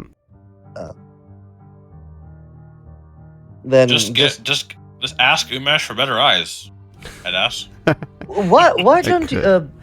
There an item you don't need to attunement. It's called The goggles. eagle eye, a goggle of eagle eye, something like that. It Yeah, why doesn't don't we need to. Go ahead. Why don't you just get that, Jethros? Come on. Like Just it's find it. not, and it is uncommon. Like I think you can buy it. I think No, it's much you more can't fun buy that it. I just can't see in the dark. Kylie, you gotta remember, magic shops don't exist. They're a myth. Magic shop doesn't exist in Magic items are a lot more uncommon. You're only able to find them really in dungeons and stuff. And the only places you can find magic shops are in like very specific locations. Look, guys, I have 1, 2, 3, 4. I have 4 items in my inventory. All of them were found in fucking dungeons or given to you by a party of You're adventurers. fucking welcome. You're welcome. Are any of those dark vision related? 1. Now I have 200 feet vision. Oh, look at me. Guess how many I have? 0. 0 feet of dark vision. I feel guilty. No, I don't. Uh, He's just being a little bitch. Yeah. Wow. Yeah. oh, that hurt. I used to have 120 feet of dark vision, and then I stopped being a warlock. I mean, I'm just, yeah, I mean, that's the other thing. He's a warlock. He can literally take the base Eldritch, one of the base Eldritch. I don't really invocations. care about dark vision. I know, because you can just call a spell. Cut to next combat. I can't fucking see. Yeah. Yeah, it's Well, way it's more just fun to complain all the time. It's like, wait, what is Shit, this? what the There's one- fuck? Oh, Did this- someone light oh, something up? What the hell? technically speaking, so far, none of the vision impairment was darkness as much as why is this ball of smoke and spores in my face? You only think that because you don't have any fucking. You have dark vision. Every single battle, like I'm like 50 Yeah, feet away and I it's can't see anyone. I mean, dark vision doesn't matter for me when I can't see in front of me because I can't cast that spell because that spores on the way. But we are going to fight a Drow What the now, fuck? one of their favorites. And Drow's favorite spells are darkness. So. Who dis? Who that? What are you talking about? You hear this, and it disappears. Weirdest thing.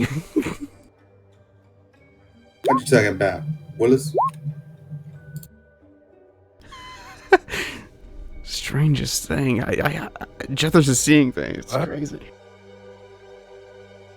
What did I miss? I was ordering food. I'm waiting for food. I'm just hallucinating from my lack of dark vision. This is really hilarious.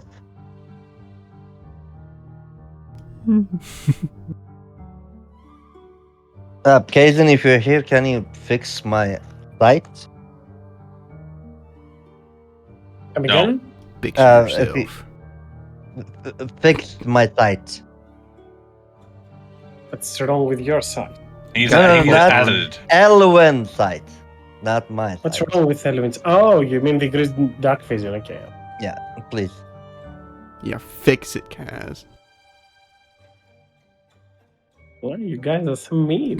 Both of you to talk, lizard boy. Hey, we're supposed to be on break. What are you guys doing? I It's don't have supposed to be anything on to do in the break. Yeah, I'm just waiting. Like you said, you order food. I am waiting.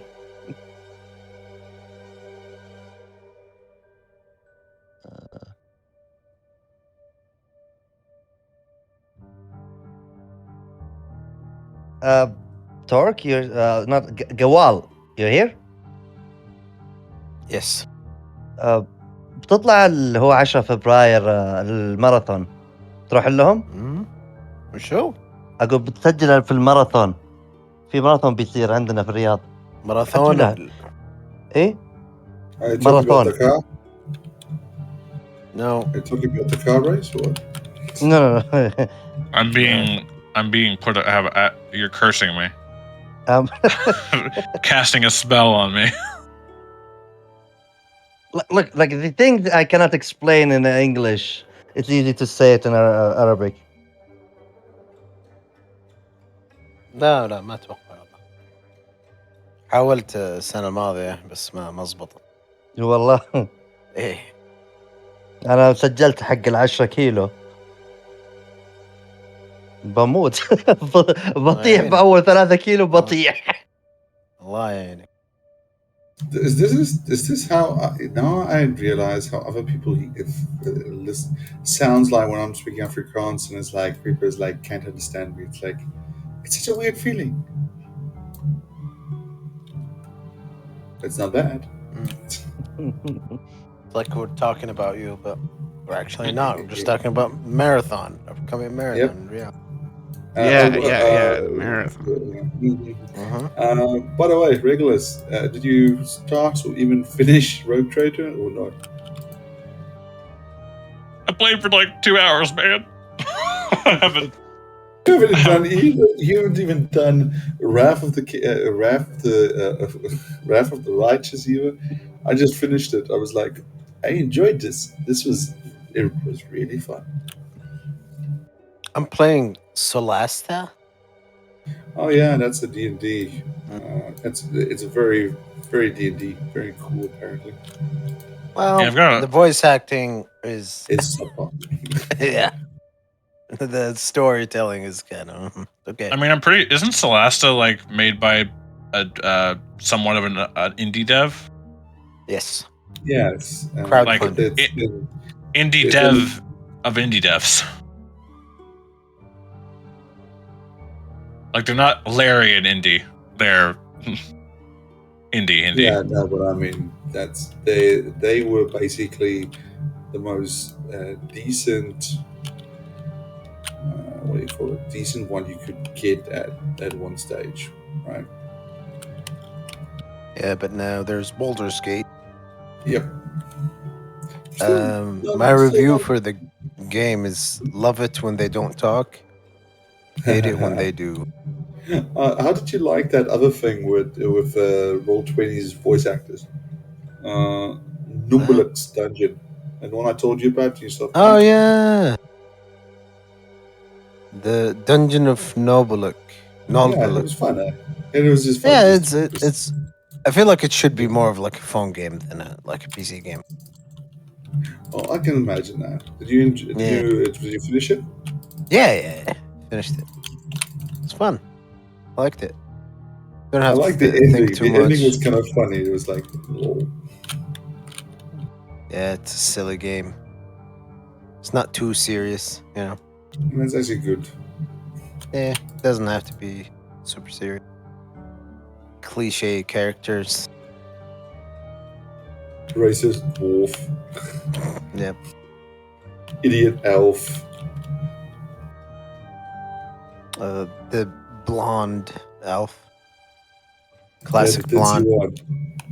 What? Pretty blonde elf with almost no clothes on.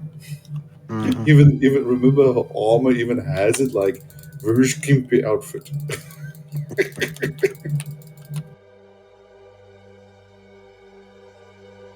I do like the XCOM type games.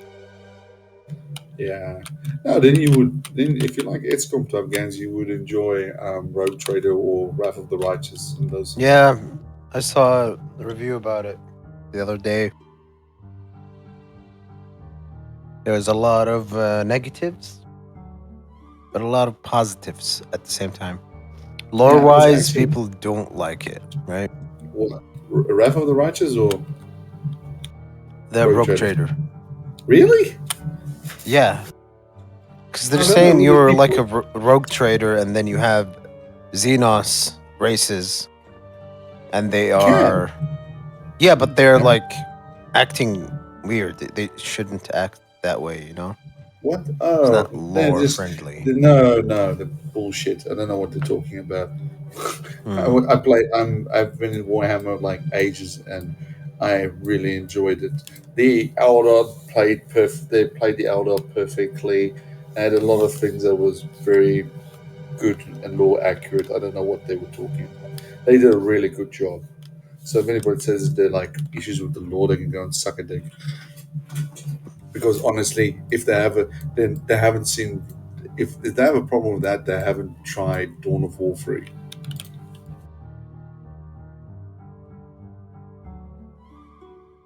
Ugh. In other So news, No, go ahead.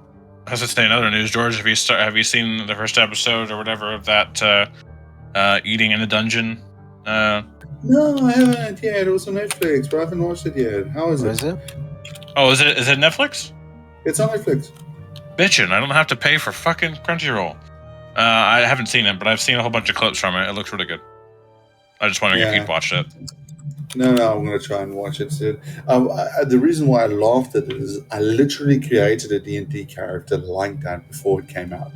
I had this wild barbarian halfling, and I actually played it in a campaign for like 4 sessions, where I basically I even made sashimi out of an aberrant. What do you call it? Not a beholder. The other one. Amber Hulk. No, it's a beholder. It's the other one. The one that doesn't have the eyes. A seeker. No, what's it called? Spectator? Spectator, probably. I think it's called Spectator. Is it? Spectator's Is it- like the medium size one, or not the medium Yeah, size the one, but smaller like one. So basically, yeah. So I made sashimi out of it, and I had such a high constitution that made me roll constitution saving throws every time I ate something weird, and I just played it off that everything because he eats all this weird shit. That's why he got wild magic because his body's like, you're lucky you can handle this shit, but guess what? There's unintended consequences. So I was like, in the middle of the fight, I'm taking out a piece of spectator sashimi or something, and I'm putting it in my mouth, and then I will play it as a wild, going on the wild chart and all that stuff. Yeah. So I'm curious how they play it. Should be interesting. There's a manga that's also good, which is Back. basically where the guy he's an extremely he has an eating disorder, one of those things that you can't feel full ever, you know. So he goes online, and this new like virtual headset allows him to eat in virtual world to help with his diet. So he got a special class in the game where he's like he gets leveled up by eating things. Welcome back. Unfortunately, give Vala everyone, had to step out for today because they're having some guests. Go ahead, girl. You were about to say something. There is a good tip that whoever uses Windows here, I don't know if you guys know it, but there is if you click the Windows key and then click the paste, or Windows key and then V, or Windows key and then C, you will get the clipboard for all your copy paste stuff, like your history of copy paste, if you enable it. It is very if you useful. enable it. Yeah. Good to remember. Yeah, it's just very useful. So say again. So if I does it ask me to enable when I press it, or? No, I mean, like, whatever you click, Control copy. Click Windows Control C. and what? Control C? No, Windows C or Windows V Windows C, that's... for copy, and then Windows V for paste. Oh, and then it says show history. Okay, cool. Oh, Yes. actually it show emoji for me. No, you clicked Windows X. That's No, I click Windows V, and then let's turn it on. Windows C is Cortana. Okay, I found it Windows actually. C is keyboard. Yeah. Yeah, sorry, Windows V. Mm. Which Whatever is you paste. copy. Control V is paste. I was Yep. actually a friend sent me a link today, which I laughed my head off. It says there's three keys to victory, three keys to success, and the keys are Control C and V. Oh, if you click Windows and then the period key, the dot, period, you'll get the emoji. You get the joke. Oh no. Kaiden, did something Go ahead. happen? No. I was just checking all of those different commands that Grell said in regards to Vala. They just have a lot of guests right now into their house. Their parents came by, so they have to do a few things around, but everything should be fine, and we should be good to continue into the game. Okay. Just do a quick check, see if everyone is ready to continue. Goel, are you ready? I am ready. Judas? I just had a heart attack. Jethus? Yeah? What happened? Elwin. Am I dying? Okay. No, I'm just going through the list of the names just to make certain. Elwin, ready to go? Yep. And Regulus? Yeah. So, indeed, as you decide to move forth from this place, you start moving downwards to reunite with the Drow Naivara, as he's keeping an eye onto the writing and to here. She spots you as you return. Obviously, she cannot make much sense of that. Giant carvings are definitely not your strong suit, as he will look towards you. Ready to continue? All we need is now just to task my pet to push forth, and we will soon find the rest of the Drow. And with that, go else, people.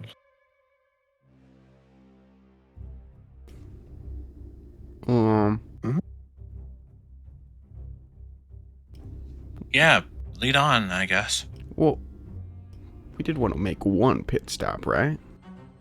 Oh, right. Well, do we even know where that pit stop is? Nope. Okay. And how can it be a pit stop? We're gonna try and look for a giant, the one that's made some of these carvings on the wall. They seem to be an ally. They seem to be an ally of the orc. Do you know of any giants in the area that might have been maybe imprisoned or just sort of hiding out? I guess you wouldn't know if they're hiding. Not that I am familiar with. And those that I've seen, don't think we are on the best terms. They do not look like the kind that they would make strange carvings that have more importance than just welcome. Well, maybe you and I, Regulus, can, once we get out of here, fly up and see if we can get a lay of the land. See if there's any place a giant would be. Probably an idea. Question to the DM. Go ahead. Did we search this area, investigate it, see maybe there's some clues other than the carvings? There is nothing else left in here. This place has shifted for a while now into the hands of the spore druid, and you can find way more clues and hints about their presence rather than the stone giant. It only speaks of the history of this place and the origins of that, but less of anything else.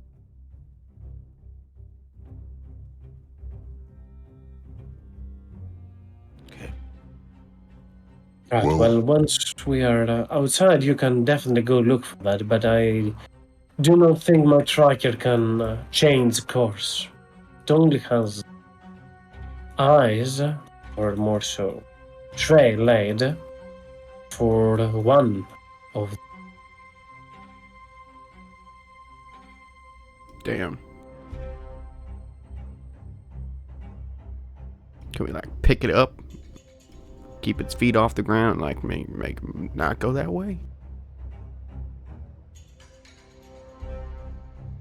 I'm not sure it will be able to communicate with you. They do lack the ability to speak.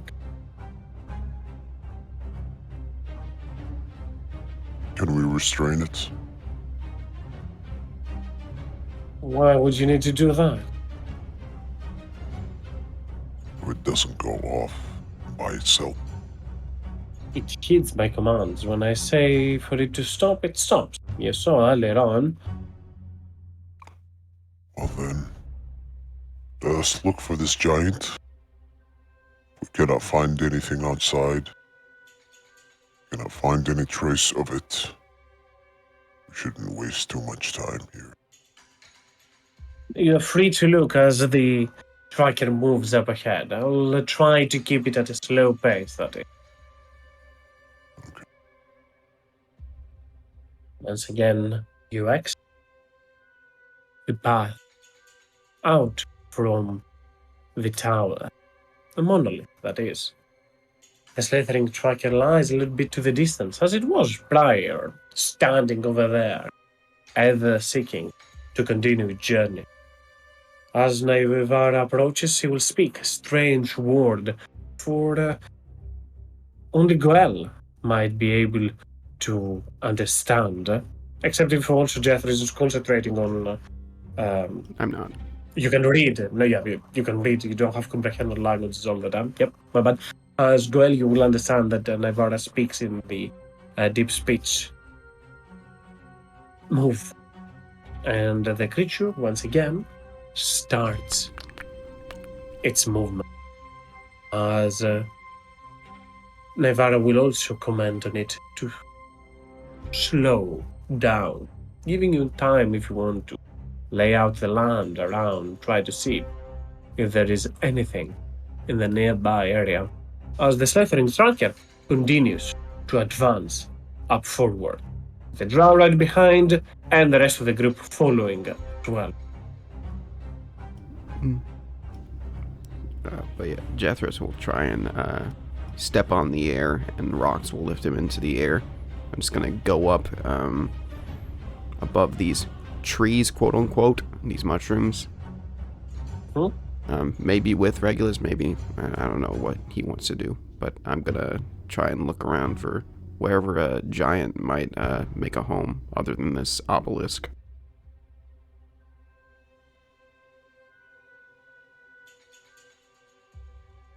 Jethros takes flight, and Regulus, with glowing wings, I'll assume both commence on to look around in the area about, try to see if they can spot the target or the quarry that they are looking for. Jethros and Regulus, make me, one of the two of you, make me a survival check with advantage, given that one is aiding the other. You got a bonus to that? I'm assuming you do. Oh, yeah. Yeah. I'll do that then. Advantage. Basically just asking Regulus about his innate knowledge of giants and such. And I'm just poking around to see what's what. Oh, advantage, right. I'm stupid. 9. No, it's 23. Okay, 9 it is. 23. Indeed, as Jethros and Regulus, you take flight and you do a quick scan around the area, fly as fast as you can, dashing to just see if indeed you can catch a glimpse of them. A massive giant as such, you should be able to find them, but they are nowhere around the area. However, you can see there is quite a large body of water in here, as it was right outside the Spore Tower. There still is a lake that expands for a while. You do a quick, just keep an eye. How long can you fly for Jethros? 10 minutes, but I can reactivate as a bonus action. It's not only a minute, that's what I'm just checking. As you fly a little bit, and you can see that this body of water goes for a while. It goes to quite a distance, as it seems highly unlikely that the giant went this way, went that path, with their inability to breathe underwater. What you will notice, Jethros, on points and in areas around, especially in areas where the fungal growth glowing with those bioluminescent lights might not be able to reflect or reach those parts. You will notice a strange sort of mold that is around the area. You take a quick look towards it, and you keep your distance as you see it slowly unleashing spores to around the area, protected as it tries to avoid as much as it can the radiance around it. This is russet mold, a strange type of hazard that can only be found underground or places that the sun never shines, which sounds like a euphemism for something, but that is not the intent in here. You understand that this can be quite deadly, especially to creatures that are lower constitution and more vulnerable to it, dealing heavy poison damage in a very fast pace, completely corroding the skin. Perhaps the whole infestation is here from all of those spores is a combination of that, or more so an after effect from that. However, the mold itself can be slightly hard to kill. Weapons and any type of damage barely does anything to it. Acid, necrotic, and radiant damage, however, can diminish this. Other ways to do so are via pounds of salt, gallons of alcohol, or magic that can dispel diseases, can clear big squares. Also, the one thing that russet mold is mostly vulnerable to, sunlight, that is. It seems to spread around the caverns in here. Though you see no, onto the areas around, you mostly see patches of it, rather than a massive growth from that. It seems unlikely, however, because this survival check is mainly for focus on the giant, it seems unlikely that the giant traversed through the body of water. The only other paths that remain is the way back from where you came from, which could have been if you took a turn at a different pace, or towards where the rest of your group is currently going, following their path, further towards, quote unquote, this bridge, as they were told. And just to clarify, this mold is originating from the obelisk, not the other way around. Not from the obelisk, rather on patches around the caverns, the walls, as it expands further away from the obelisk. It actually seems the obelisk is a safe zone from it, given that all of those mushrooms emit quite the light. Rusted mold tries to avoid light in any shape or form. I'll say to Regulus, do your Tiefling eyes see anything different? I don't see fuck all related to a giant. I just see a bunch of this mold. Regulus pulls off his glasses and wipes away the film of spores that were covering it and goes, "No, I don't see anything much either." I mean, just sorry, go ahead. What were you gonna say? I was just gonna say that this is probably something to let the fellas know about. Just all the something to avoid, maybe. If the giant's here, he's either, I don't know. When you're disassociated with time, are you like present? I don't, or they're just up ahead. Maybe we'll run into them along the way. I don't know. I don't know the super specifics of what that entails. I know of what it is done to do.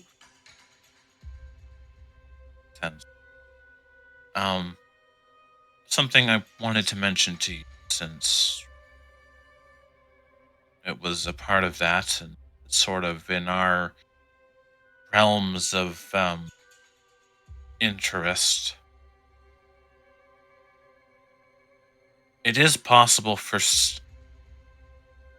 any kind of spellcaster, as long as they know giant, to attempt what this ritual. But it's very dangerous and can backfire really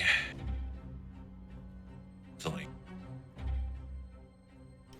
Something to keep in mind if we ever need it, but I suppose we had to find a giant before we could understand how to do it. But you and I both have the ability to do that. I imagine so. Maybe that's something to thinking about when the time coughs come after you. Or maybe something to use to beat them to the punch. Mm-hmm. But incredibly dangerous, likely terrible consequences upon failure. So nothing new. Let's just put it back on the so that you know and I know in case I forget. Mm-hmm. Let's maybe keep the time altering shenanigans to a limitation, or to need to know basis, just in case some of the folks Judas has a tendency to detail to a lot of people that I'm a time traveler. I'm flying 2 miles away. You're just chewing because that's the I know. Yeah, I know, you know.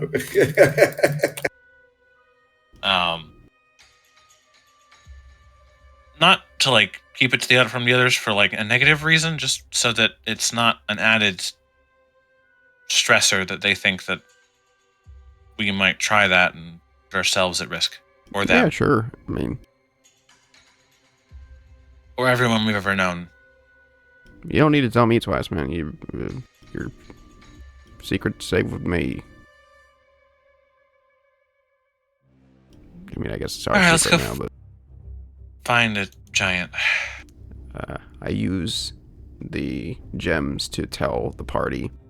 There's a bunch of moldy shit around. I think me and Reg are gonna fly up here and let you know if you're about to run into any of it.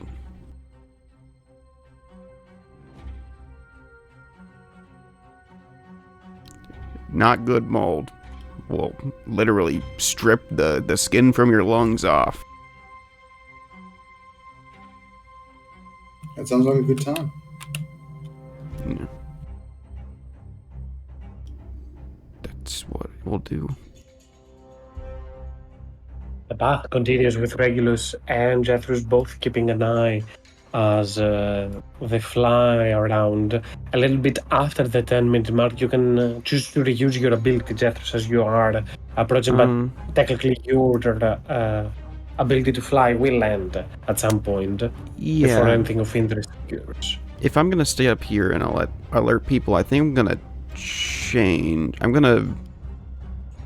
really want to use this early, but I will use polymorph to turn into a Quetzalcoatl.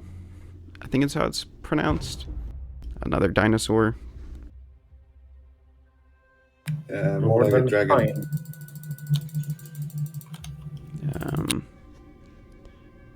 But yes, just turn into that so I can still survey the area and help Regulus alert people to dangers. I don't think you have ever turned into a Quetzalcoatl's prior in this game, right? I don't think I've given you No. access to that. No, I have No, not. but Give me just a quick second. he's seen one or two. Give me a quick That's second. the I'll craziest fix thing is that I have. this. Yeah, I know. Reggie's patron. No. That's not a Quetzalcoatl, is it? It's a Quetzal. Yeah. Slightly So, different. A quartal. Like the Mortain version. Yeah, let me give you access to that.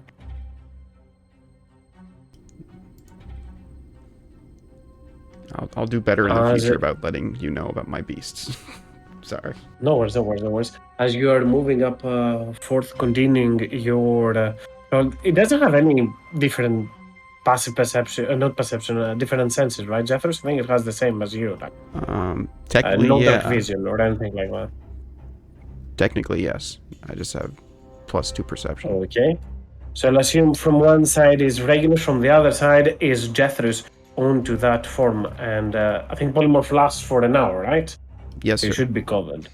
Okay, as Jethro flies in that massive form up forward, everyone will hear the Quetzalcoatlus make a squawking noise as it spots something into the distance. Regulus, you will, as well as the slithering trucker, Naivara, and the rest of the group are headed, and they can see in front of them fungal breed onto that point, as you will be able to see into the very center of this fungal infested land what appears to be a giant lizard on the ground with its chest cavity open, nearly complete, dead, standing on top of the fungal growth in there. Naivara will once again utter stop for the slithering tracker as she will speak. Giant lizards, mounts of the drow. They cannot be that far. We are closing in on them. And you can clearly see that you are exiting the fungal glade as further up from here. These are the last mushrooms that you can see at the very end of the passage over there.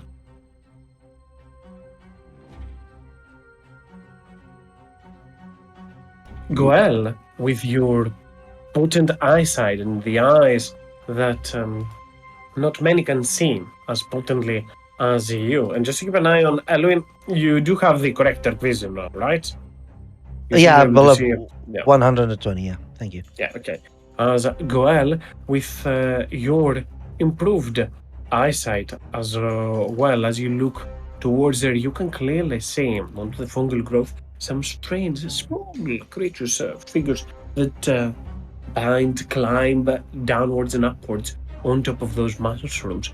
Creatures that resemble vaguely humanoid forms, such as those. Ugh. Remind me, Goel, how far you can see into the dark? Do you still have a dark vision of 60 feet, or has this been upgraded from the totem warrior that you are? I believe he said, be right back. Oh, I did not see that, so I'll take it upon myself as Goel will speak to everybody else and say, keep your eyes open. There are minions up ahead, land creatures.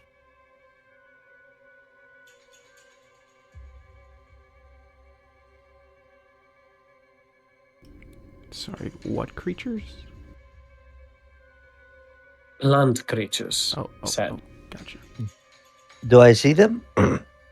Make my perception check, Alwyn. Perception. Nope, I don't see them. You definitely do not spot them as you take a quick look around Alwyn, and those creatures are nowhere to be found. Though you hear faint sound of movement around the area in here. Regulus flies on one side as the Quetzalcoatlus flies from the other. I guess I'll just keep flapping. Just to keep an eye, Jethros, at what altitude would you be in comparison to the group, that is? Because this fall can always be quite deadly. Yes. How tall are the trees? Or mushrooms, rather, sorry. Just They're assume. less mushroom, more pillars that has been covered with fungal growth. On their base, they are actually massive pillars, those are. Oh, I got a feeling I know what this is then. Okay. Well, how tall are they, though? Reaching all the way up towards here, but you cannot see the very bottom of this. In fact, no one can see the very bottom of this pit, how far it goes, only some glimmering bioluminescent lights into distances of within 100, 300, 600 feet, potentially even more. So all of these are pits to hell. Okay, I gotcha. Yes. I guess I'll be flying, let's say 40 feet up. I think that's Okay. a good distance.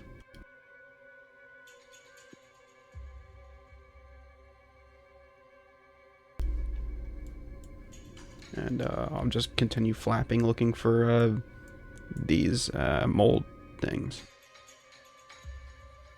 Make more perception checks. Sadly disadvantage because there is dim light to darkness everywhere around you, Jethro. So I don't think your eyesight is the best right now. Correct. I was hoping to assist Regulus, but I don't know if that's a thing I can do as a Quetzalcoatlus.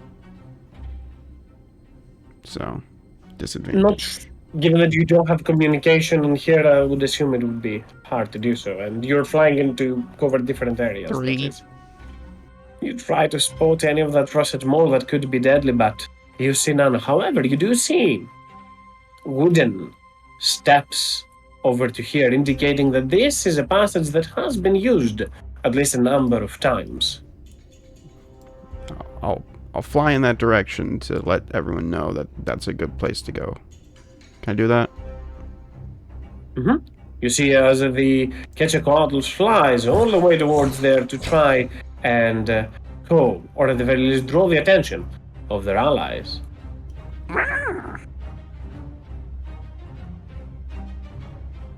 That's, yeah.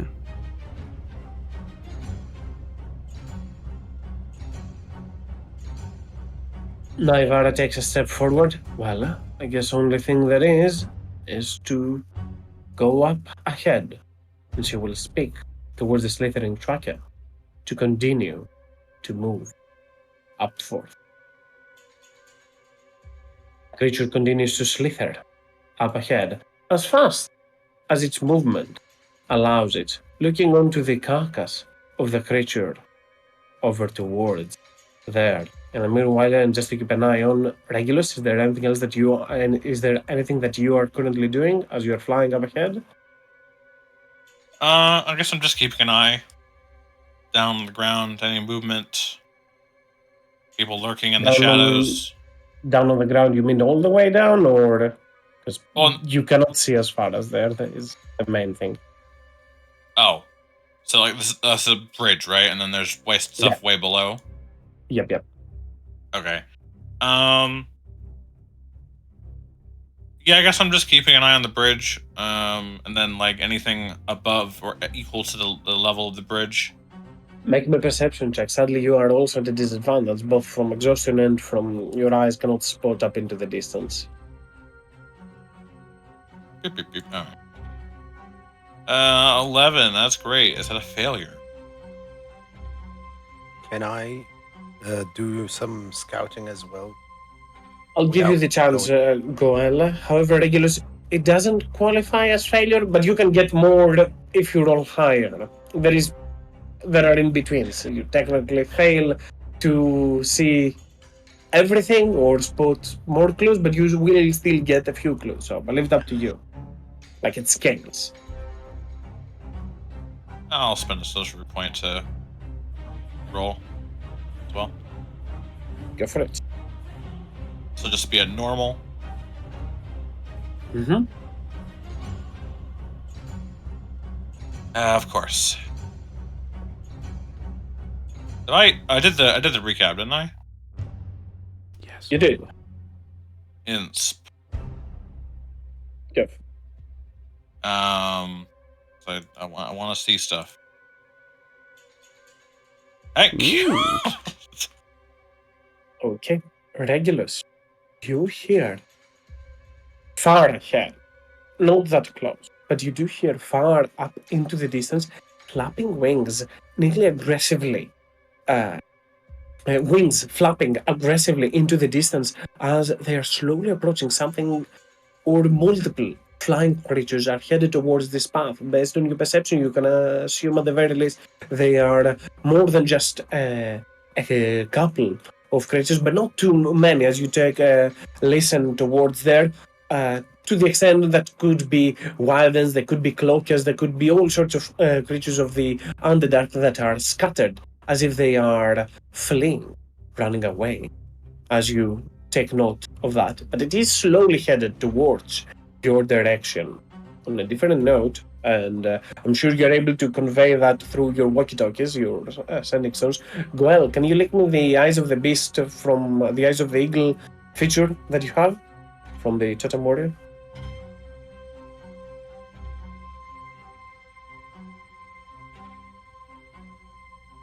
Make me a perception check.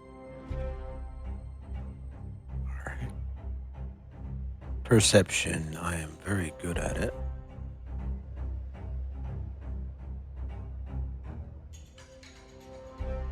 I'll use my inspiration to fish for a bigger perception. I'm stupid. Welcome to the club. Can someone fucking save me from my huge plunder, please? Sure. I wish I use had mine. something, but I don't have inspiration. You can use mine to get a 12. I've been Thanks. quiet, boy. I'm sorry. I apologize.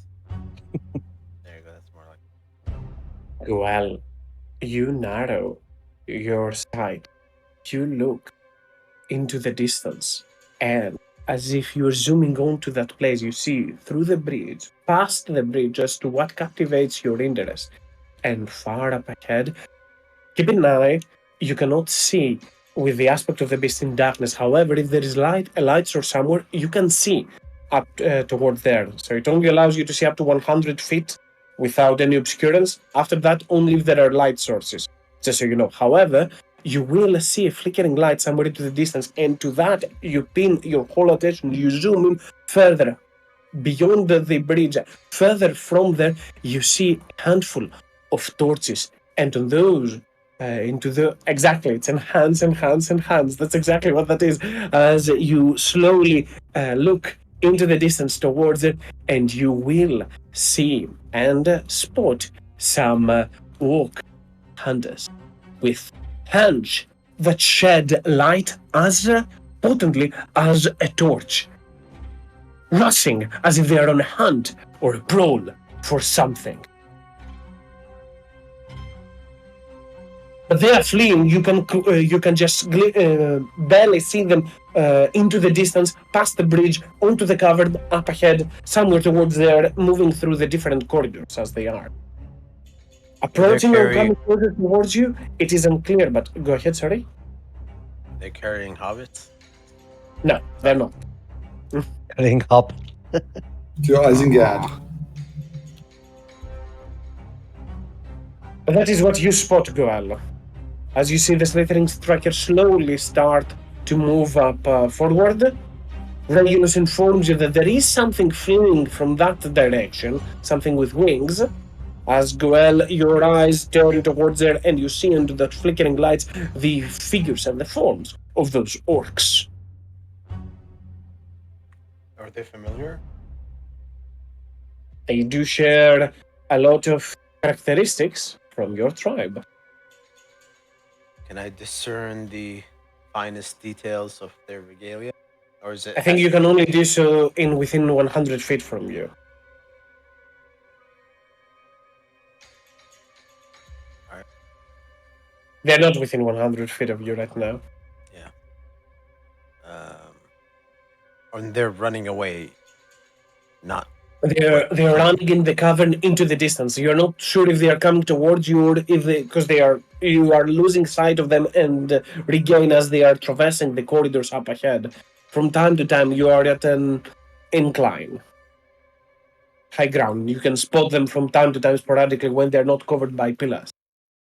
I'll tell everyone that there are orcs with melting or flaming hands running about.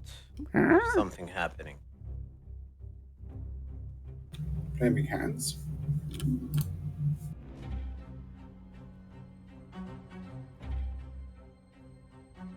Something is happening in the distance. We must get closer.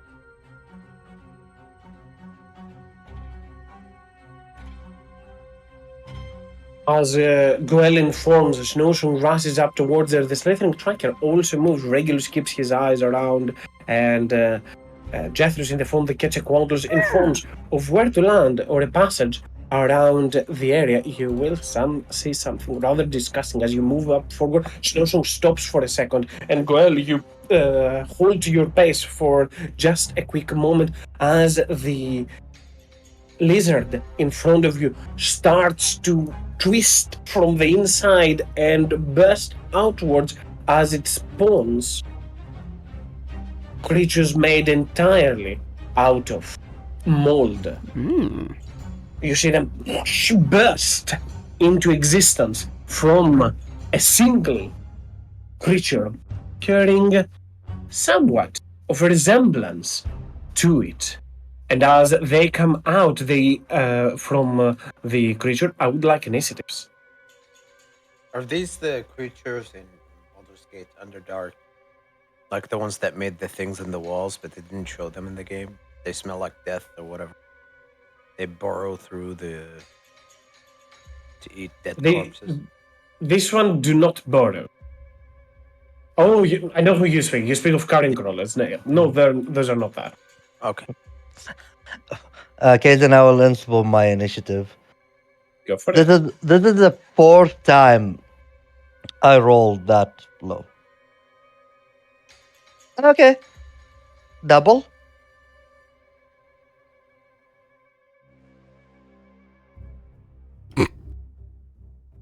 I just looked the art for the Quetzalcoatlus. Oh God, this is hilarious. Is that a real thing? Strange. Yeah. That's Is for it real, called a man. Quetzalcoatl? Or is it really? Oh, wow, that's so weird. Hey. That's not a Quetzalcoatl. That's a dinosaur. Yes. That is a Quetzalcoatl. It's a dinosaur, actually. I'll show you what I mean when I A hear coatl Quetzalcoatl. is a very different thing, yes. What are you guys talking about? My dino. I think I missed Regulus in Estivon. Oh, I would have during the time span where we were out scouting. I probably would have done the dual gift of alacrity, just I usually do that at the start of the day. To whom? Go for it. To myself and Jethros. Okay. Roll me a dice, Reg. No. Please. It won't let me. Yeah, I'll D8. It's mine. I get a 6. Oh. D8. You get a 6. So, Quetzalcoatl or Jeffress, your turn. Yippee! How much movement will I have to expend to, I guess, get these mold creatures? This one, specifically. Give me a quick second. You're 40 feet up and you have 30 feet of movement towards them. I think it's about 50 feet. Okay. I will, Exactly 50. Alright. Oh.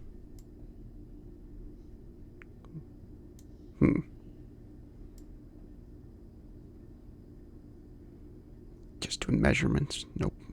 No big deal.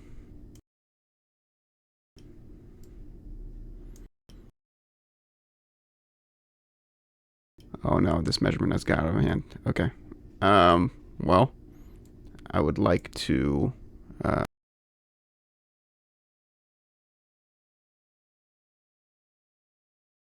do that one. I'll go for this one instead. I'll go, and I'll fly down, and I'd like to try and grapple it in my big beak. Let's go for it. Not a great roll. Why is it disadvantage? It's a 16. Yeah. Indeed, the Quetzalcoatl moves down, opens up its maw, and grabs at the creature. And with my remaining movement, I think, yeah, I have 30, so I can move 15. I'd like to bring it and drop it off the ledge. More than fine. Just give me a quick second to check. As the Quetzalcoatl grabs this one and moves it off to the side. You are huge, so technically you have all of your speed if you want to move even further. Yeah, I'll do one big wing beat and go 15 feet back in the air. Upwards, you mean? Yes. Right? Yes, sir. Okay. The Quetzalcoatl will move all the way up into the distance, grab this creature with it, and as it flies up ahead, it lets it drop. And the creature drops and drops and it plummets to its death, similar to the glass of water that plummet onto my desk right now. Oh, no. No. It's okay. It happens. Anything else, Jethros? That's my turn. Give me a quick second to grab a Yeah. towel and I'll be right back. Oh, damn. Mighty Quetzalcoatl goes, "Ah!" As that's the only noise I think one of these birds makes.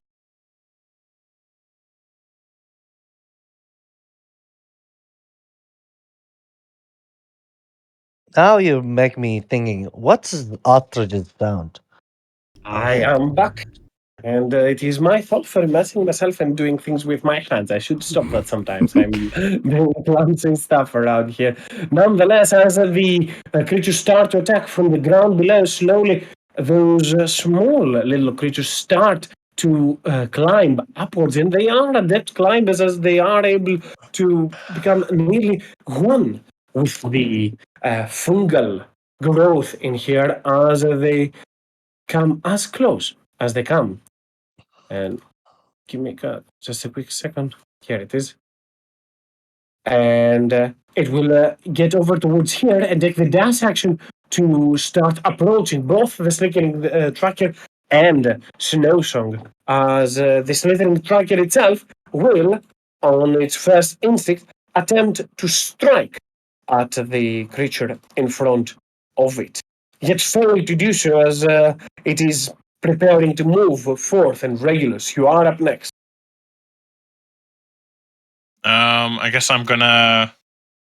This looks like a warrior of some kind. It looks like a humanoid that found a tragic death. Adorable. Well, it's gonna find a part two. Before the marshals get martial, I'm gonna just do a quick, classic fireball. Inconspicuous, subtle fireball. Not really subtle, but yeah, right there. So it doesn't hit any of our allies, unless his tarot butt is in that space. He's outside. Okay. Blast. Where is it? Third. So I'm just doing it third level. Do. And the burst of fire, Regulus' hands glow with fire before the rest approach and hurl it that burst in an instant in there. And fungal as this is, it will all catch on fire, making this quite a deadly zone as everything that is flammable in there. And guess what? There is a lot of fungal growth that is extremely flammable over there will catch onto fire. And that's a lot of fire damage. Let's see what they roll.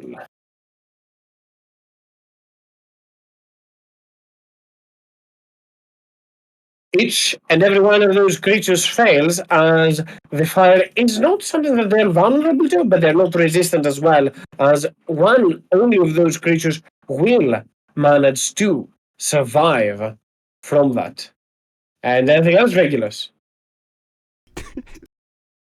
Well, clearly the fire is bad. So I'll quicken a spell firebolt at another spit now. I'm just gonna kind of like be happy that I knocked out like 3 or 4 of them in one go, and then go and I cough and look away as I realize what I've done. They could put that out, right? Man, so good that Val wasn't here to see that. That's it. More than fine, as for those that have a little bit of a passive perception from 14, you will notice that onto the base of that, another Vegapim is trying to hide those plant humanoids, but they see the fire and they will be reluctant to go up, as right after that, you will spot those more of those creatures into the distance or right below as they move to the side and try to hide for the time being, but they fail their attempt to do so. As Elwin, you are up next. Looking like I don't know what to do. It's like, okay, my plan to go run, do something, jump there, then big fire now in front, like, I'll run 20 feet, let's say 30 feet here. Look to Goel. What we do now that our path and fire.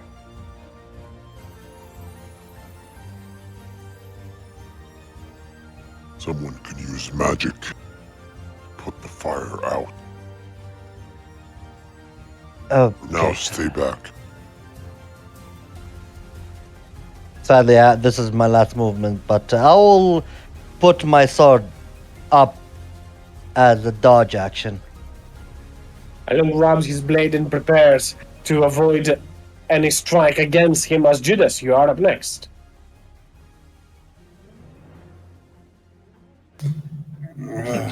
Judas goes, walks up with his sword on his shoulder, looks at it and says, oh shit.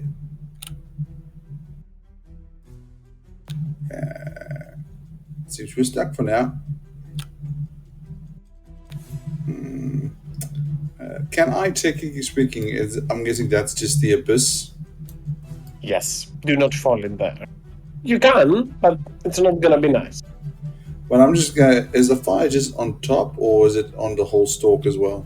On the very top. As I remind you, this is a stone pillar that has fungal growth on the top. Oh, well, that's the case. And these guys, where are they at the moment? Also in the fire? The ones in there, they are down below, about 10 to 15 feet below the base of where that fungal growth has spreaded. Okay, so they're technically on the fungal, they're standing there. I'll take this.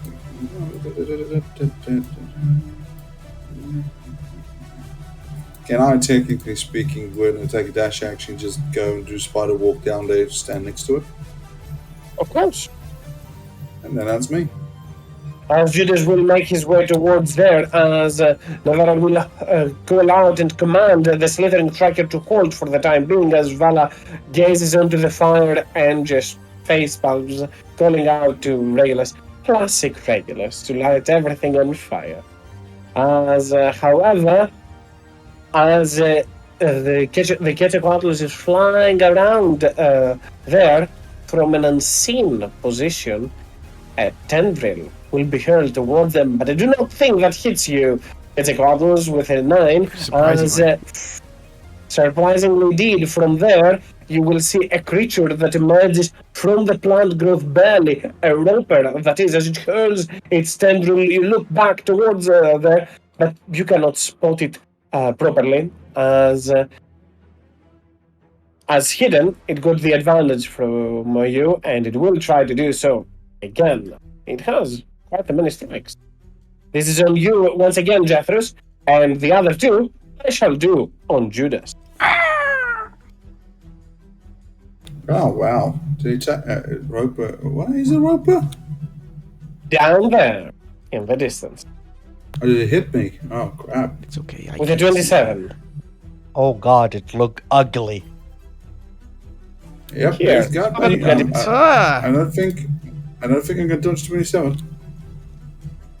The attack does no damage even on a critical hit. However, it gets a grip on the both of you. Both Judas and the Quetzalcoatls, as both of you start to slowly get pulled by the creature. It drops you mid-pull.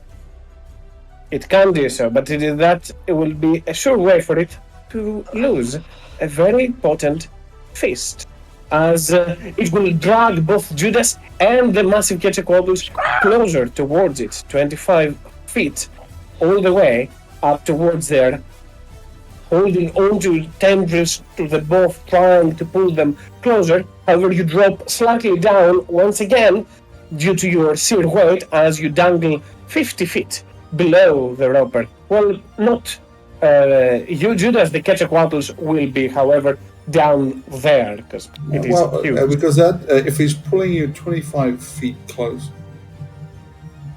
yeah, that's... it means he has, because he's doing 25 feet across, right? For you, it has the strength to keep you over there. It's okay. The other creature is huge. Though it has no restriction on being huge, I'll imagine that the Quetzalcoatl does weight on it a little bit. Yeah, and No, what I way, mean to say is I'm next to it basically now. I think you're barely 10 feet away from it because it didn't have the movement to get you all next to it. You were here, that's 25, and the creature So space is from just there, yeah. so you're within 10 feet from that. Gotcha. And that will be the creature's turn, as it cannot do anything else for this turn. Cannot take a bite right now, as Goel, you are up next.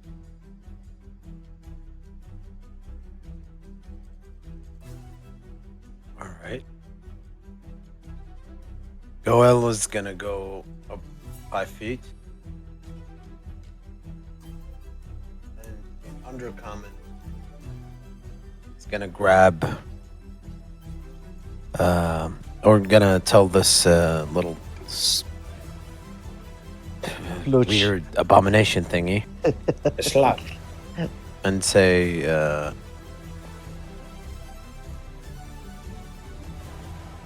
Come back here. I need to stay away from the fire. and he pulls him back.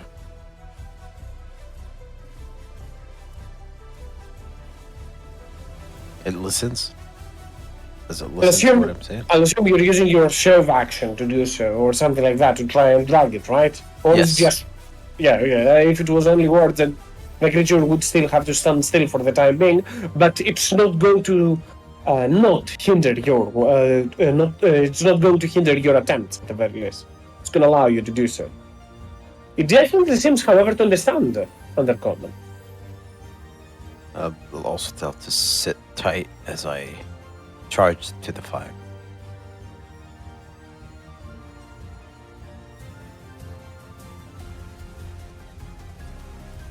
And I can see in the fire, right?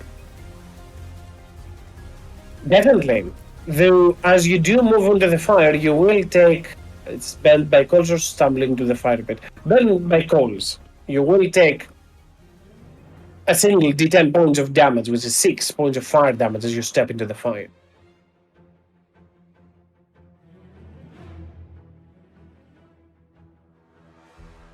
Okay. Okay, I'll just take the 6. I was gonna rage before, but forgot to say it, so... Bonus action, rage. As Grell moves to the fire and enlists his rage. Grell, make me a wisdom saving throw. Okay. Not just- Oh boy.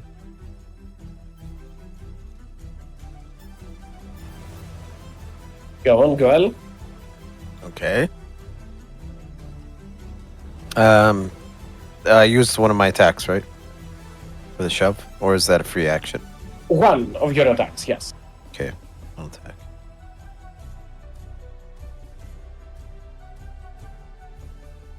Um, 24 hits.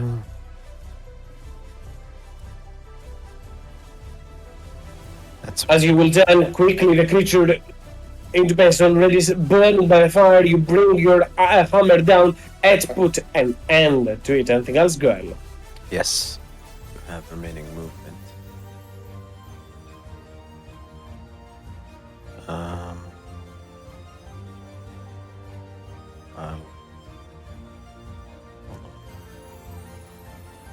I'll go 20 feet right by Snow Song.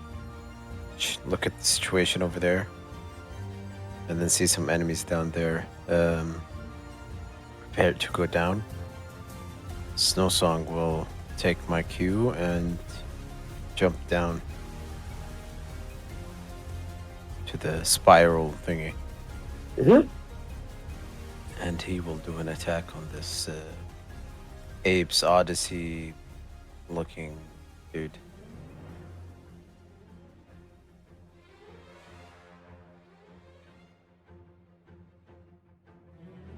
That will definitely hit.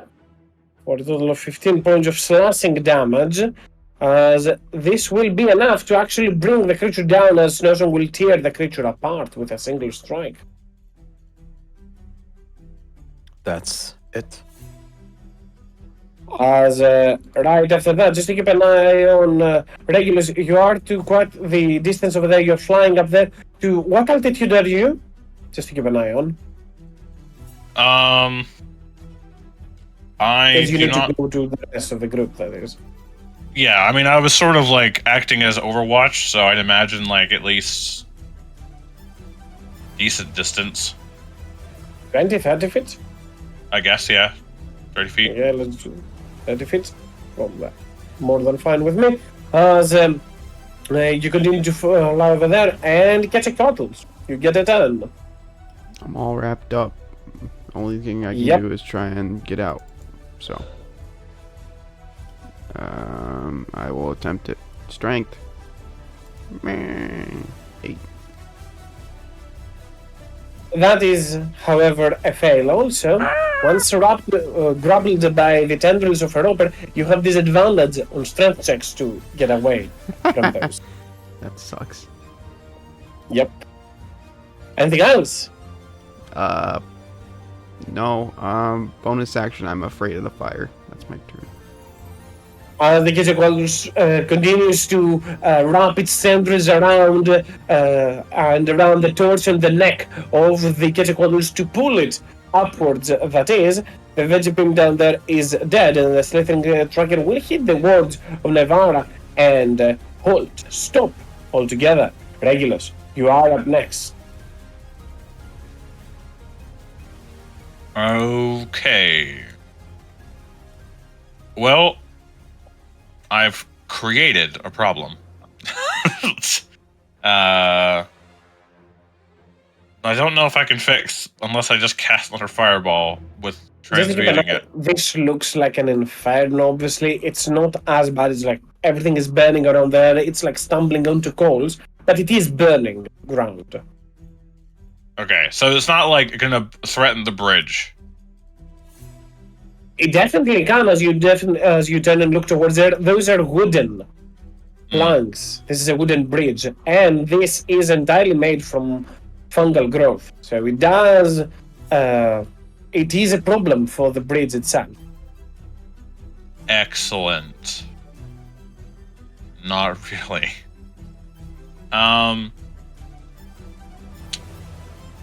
Well, I could try and have to spend another third level. This is how I get to the end of the day and not have any spell slots left. Or not even the end of the day. Next encounter.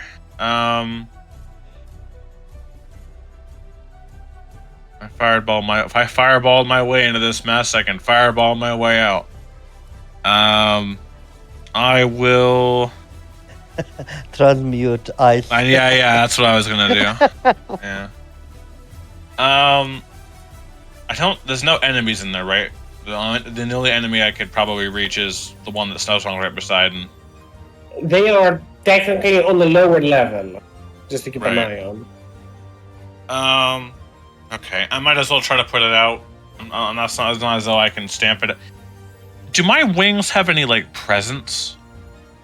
Like, they're keeping me aloft, obviously, but can I like flap them to try and put out a bunch of it? With a spell, I would assume like gust of wind or something like that. Yeah, but just by flapping one's wings, I don't believe so. You're not a rock. Could be one if I want.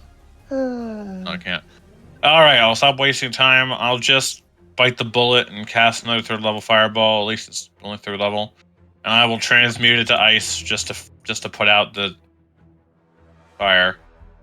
Flame breath, but then turn into ice as you cast a fireball again on the same place to make certain that the fire is put out and the area turns cold.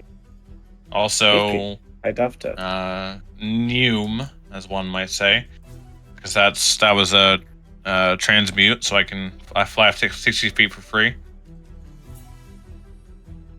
So what's the situation? Don't tell me I made it fucking slippery. No, it's just for Okay. the effect. So I was gonna say I'll make it slippery if you want, though. no. Let's make it slippery, guys. I should have just used thunder. Wouldn't have. It would have. Can Yeah. you use force? No, it's only elemental. Too bad water is not technically an element.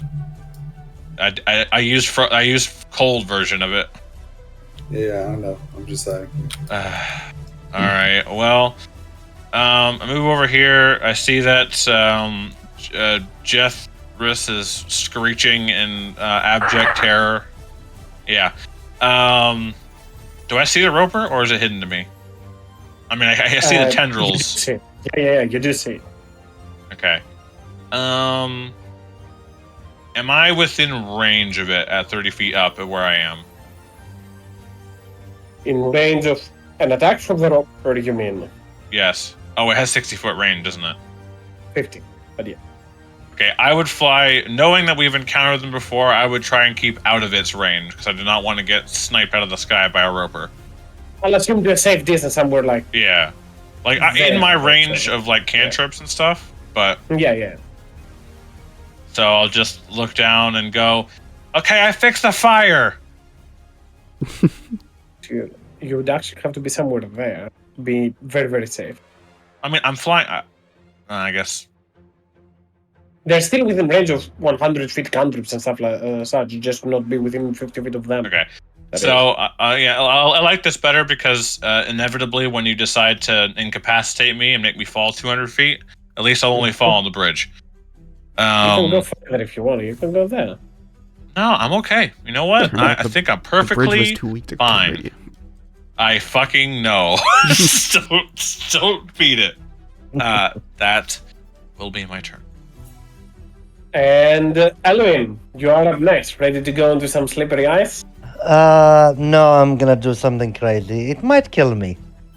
But seeing Judas and Jethris and dangerous, Eloin question. This place is dim light, right? Yeah. The only actual bright light is within 20 feet of Vala because she's casting light on herself. Then as long as you're not within 20 feet of Vala, everything else is dim light. Not dim light, darkness, actually. Or dim light. I'll run here. Then I will jump.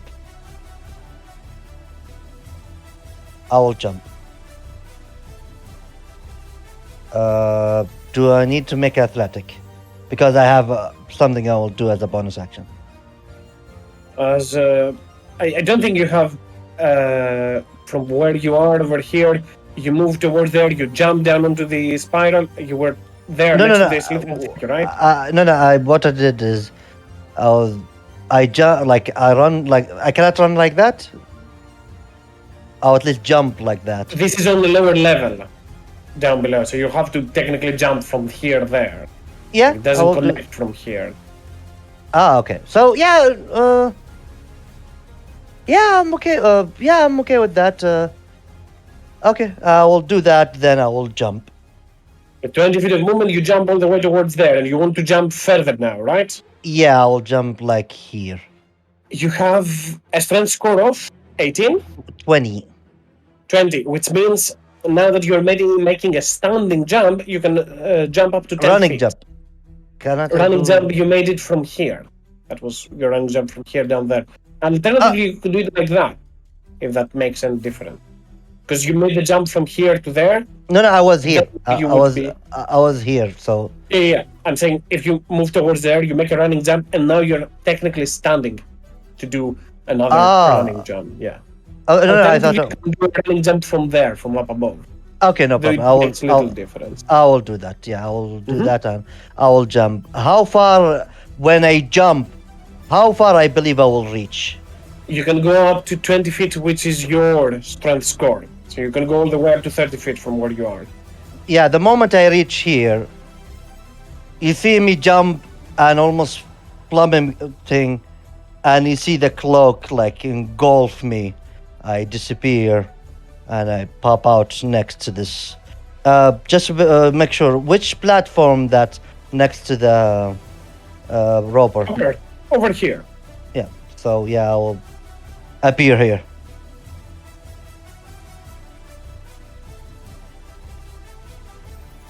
And you gain advantage in your next attack as Elwin, you disappear into the shadows from the rogue's mantle and reappear behind the creature. Yeah, and immediately when I swing, this is the first time I use, because we leveled up when I swing, I don't swing the sword and the morning. I will swing both of them the same time, so both of them an advantage attack. No, sorry, a normal attack, not advantage. You get advantage on the first attack, right? Yeah, but I sacrifice the I see, yeah, advantage. Yeah. That is what you meant. Okay, I see. Nerd. So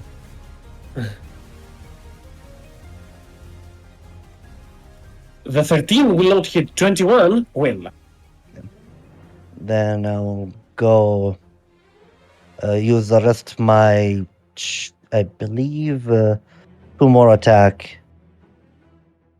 So it will be up. So Ifrit. Keep in mind, the Fridis Fury does not do the +2 nor the 2d6 because it is not a blaze right now. Yeah, not a blaze. Yeah. So the 20 is actually an 18, and the 21 actually is a 19. So neither of those hit. Only the 23 from the mornings are actually hits. The AC of Yeah. that creature is 20. Yeah, I forget. But the reason No why I worries, did no not no, but the reason I did not do that because I will not because the Afriti is go against the cloak. Yes, I know. I am well aware. So just keeping track of all those different things it is. Yeah. Small micro things to keep an eye on. However, as you turn towards the creature, you strike again and again. It is similar to striking at the mushroom earlier on, yet this one seems very much more durable, as only one of your 4 strikes will actually end up striking your enemy. Only one. The 23. Because as I said, both the Fridis Fury attacks go below its AC. Its AC is 20. Let me check about the +2. I checked right now. Yeah, the +2 okay. and the 2d6 are part of the when the sword is ablaze thing. Okay. Then yeah, that will be my turn. Judas, you are up next. Considering it's still pulling me in towards it, it's probably want to eat me. I will delay my action to attack it once it's. Why don't I? No, this is too much fun. I'm going to do this just because, as well. Judas stands there and he sees as he sees Elwin jump, he sighs and he says, "It's painful when they don't listen. They think you're incompetent. I respect that." And then he just he uses Misty Step to teleport right next to Elwin.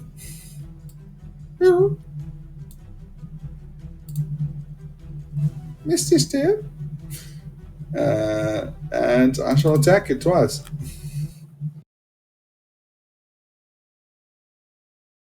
That's why I wanted to say something, but I felt like he wanted to do the jump. I'm like, no. Out of character, I must let him do it.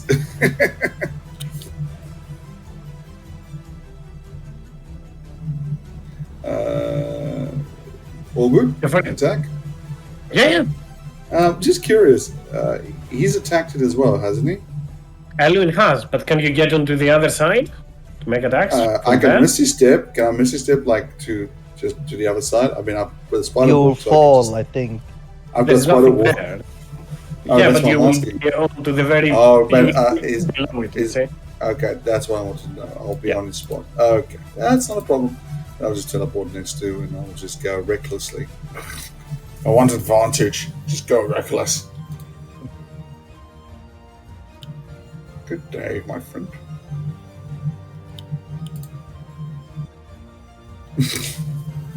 Oh, that rolls.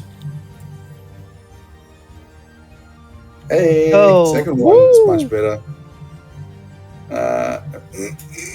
Okay. Let's drop in a 1 barbarian hit dice, and let's also drop in a lovely. Let's make it. Make it a second level. No, let's make first level smite. So Go for it.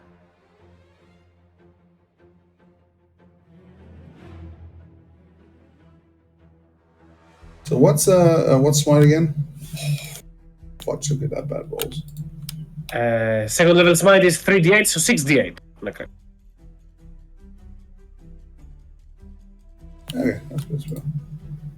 For an additional 27 points of damage towards the creature as it will be bloodied after the strike from Judas. Judas disappears behind and then reappears to slice and pierce the blade right behind the thick skin of the roper, or the texture of the roper, and the sword comes out straight below its eye and above its jaw. Straight through there. The roper screams in pain, the tendrils wreath everywhere around. Is anything else, Judas?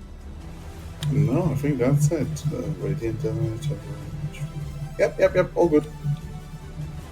Neva will move to grab the slithering tracker and get it a little bit further away, seeing this bridge about to collapse. Not about to collapse, but definitely within questionable fire. As the Vegapim down below, seeing Snowsong approaching, will turn and attempt to claw at Snowsong.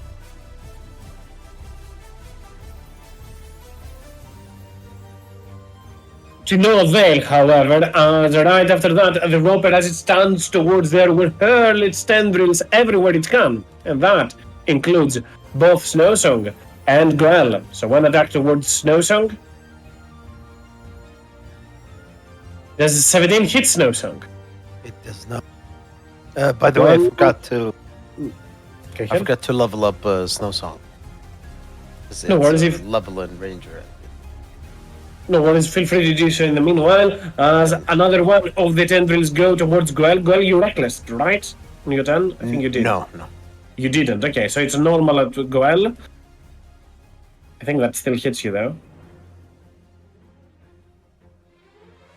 As it will get a grip of you, then another tendril towards Snowsong. The creature really wants to get both you and Snowsong closer. It already has the Quetzalcoatlus, and it will attempt to do one last tendril to either Alwyn or Judas. Judas did more damage to it, so it will try to do so on Judas, the fourth and last tentacle. It will go to Judas. Judas did reckless, so it is at advantage. Once again, a critical hit that makes little difference for Judas, as it will hurl its tendrils, grab at all of them, and then Here's heal them. cousin. Go ahead. Here's a critical hit. The first one slaps on Judas. The second one, Judas goes, "Take me."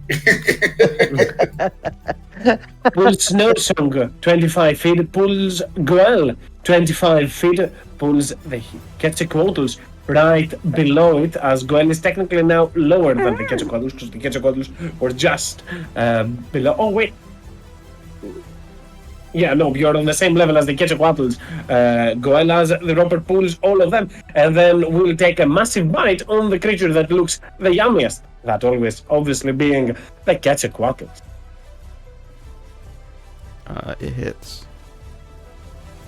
No, it doesn't. For 13 points of piercing damage as the creature opens up its jaws and plunges them onto the flying beast. And as that happens, for some reason, why does it seem that there's some bite marks appearing on Judas's body? I'll take it. Then you take 13 points of piercing damage, Judas, as that will be the roper's turn, with having Snowsong and Goel dangle below it, as right after that, Goel, it's your turn. We're dangling. That is exactly what you're doing right now. Can we move or try and hold on to something? There is a nearby. You can Wait. attempt to attach yourself towards them. Use the tentacle to pull yourself. Like, you're the one who got me, I got you. And pull yourself using the tentacle. Can he do that? If you will, Goel, you can definitely attempt to, but try to Or I hard can and you use the Quetzal, whatever its name is. Quetzal. I'll try to free myself and hang on to the Flaps violently as you grasp onto it. Go Freaking the for fuck it. out. You do have disadvantage on the strength check. You also have advantage from range, which is normal, clean, athletics. Or, give me a second. Yeah, athletics. Athletics? Okay. Yes. For fuck's sake. That is still, I think, actually barely enough. The DC is 15. Yep, escape DC 15. As you will get out of those and attach yourself, because you are on the token, you are able to grab onto the Quetzalcoatl's wing. I'll try to climb up on the big boy Mm-hmm. and land somewhere here. It's possible. Okay. And I'm gonna beat it. You've used your action to make the escape, because this threat check you did is actually your action. To escape the Alright. grapple. Gonna bonus action adrenaline rush. That would be my turn. As right after that, it is the Quetzalcoatl's turn.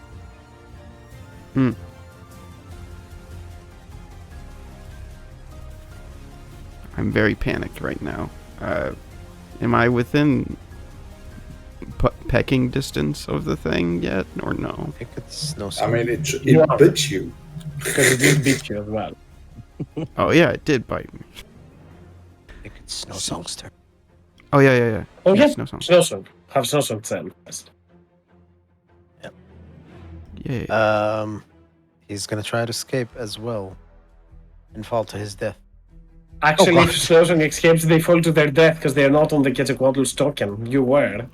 Well, it's within. Okay, hear me out. Hear just me joking. out. It's within 10 feet of me, so when it falls, can I grab him with my claws? You don't have a hold action for it there, Damn it. right? No. Just gonna- Just to keep an just eye gonna- on. Okay. Snowsong just turns and bites and slashes at the roper, right? That's what they do. Okay. So that is for 14 points of slashing damage. Snowsong just turns around and strikes. They technically are not normal because they do have disadvantage when making attacks. They are restrained from the roper, but that doesn't matter. 25 is more than enough to turn and slash and cut onto the eye of the roper. As right up after that, Jethris, you are up next. I'm a big dumb bird and it's impossible to escape this thing's grasp, so I'm gonna beak it. Disadvantage.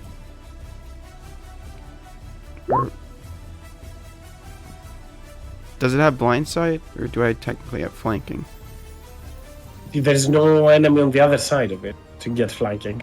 Oh, I can't see. I have no. It's okay. So disadvantage. Bite. It misses.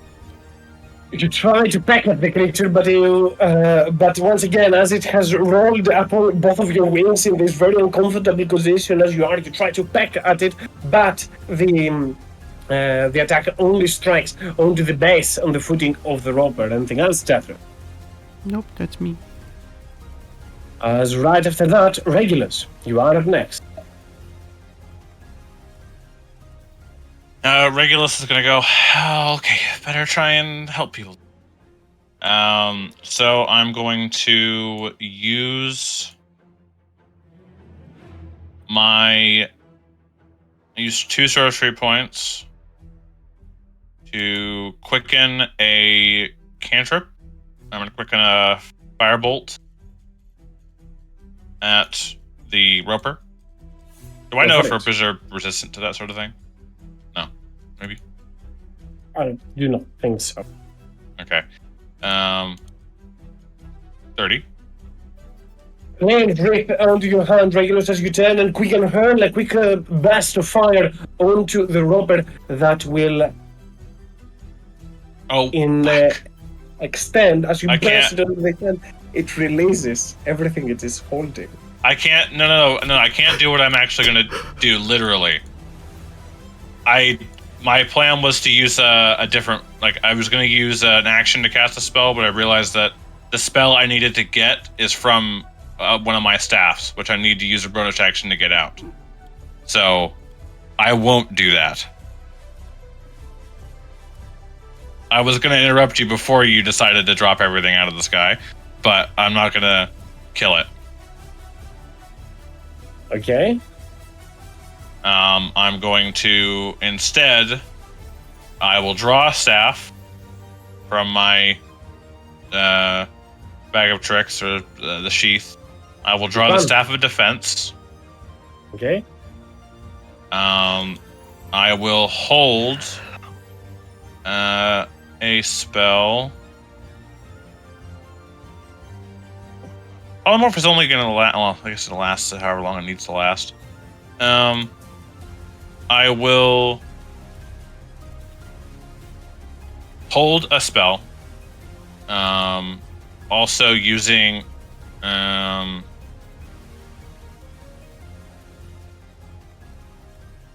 Is there any creature within?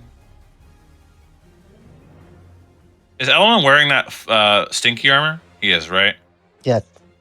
Yeah. You don't have to point that out. I look. I was just trying to see. Is Goel wearing armor, or is he relying on his raw muscles? What about my raw muscles? Are you wearing armor? Breastplate, I think, right? No? Let me check my character sheet. All right, cool. I choose dog. I'm gonna move and twin cast a mage armor on Jethris as the Quetzalcoatl, and I'm going to cast it on Snowsong. So I don't know what Snowsong's AC is normally. Probably could be better, but it's 13 plus Dex. It's currently It's already 13 nine. plus. It's higher currently, so Okay, it will then- be over even. Right. Yeah. Either way. But the Quetzalcoatl I went will- from 13 to 14. So thanks. Nice. Didn't realize it was that much. I thought your dex was a little higher. Either No, way, it's horrible. That bird is horrible. it was only a charge for my staff anyway. Not terrible use. However, it was a single sorcery point, which I will never get back until a long rest. So I used most of my movement to fly here with the maneuver, and I used my action to hold that spell. So that'll be it. As Regulus moves towards there and uses his magic, right after that, Elwyn, you are up next.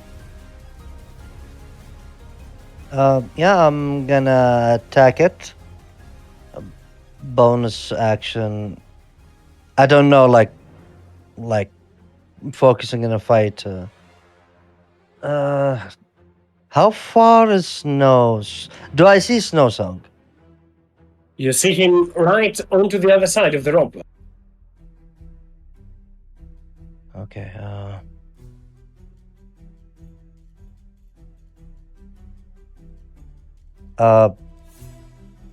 No, I don't know if I see.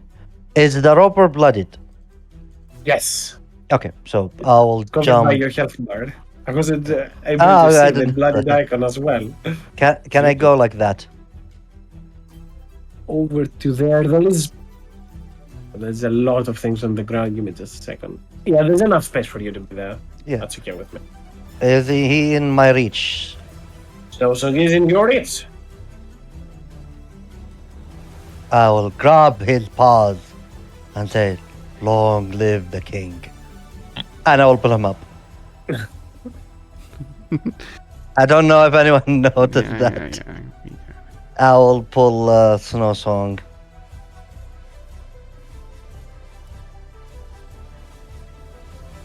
You can attempt to pull Snowsong away from the tendril, but you're Yeah. technically attempting to beat the roper's DC. Not because he's an ally. Obviously, Snowsong will allow you, but trying to break him, that will be trying to make the DC for them. What the DC strength save? It is a strength check or an athletics check, DC 15, but it will be your action more so. That is the important part of this. I mean, yeah, I'm okay with that. Mhm. Yeah, I don't think I can fail that, but Yeah, you cannot fail it with a plus 15, but you do grab Snowsong and use all of your strength to pull them out of the roper's grasp. yeah, holding him, like pull him back to the land and like look at him, thinking, I want to pat him, but at the moment we are in a fight. So yeah, that is his turn. And Judas, you are up next.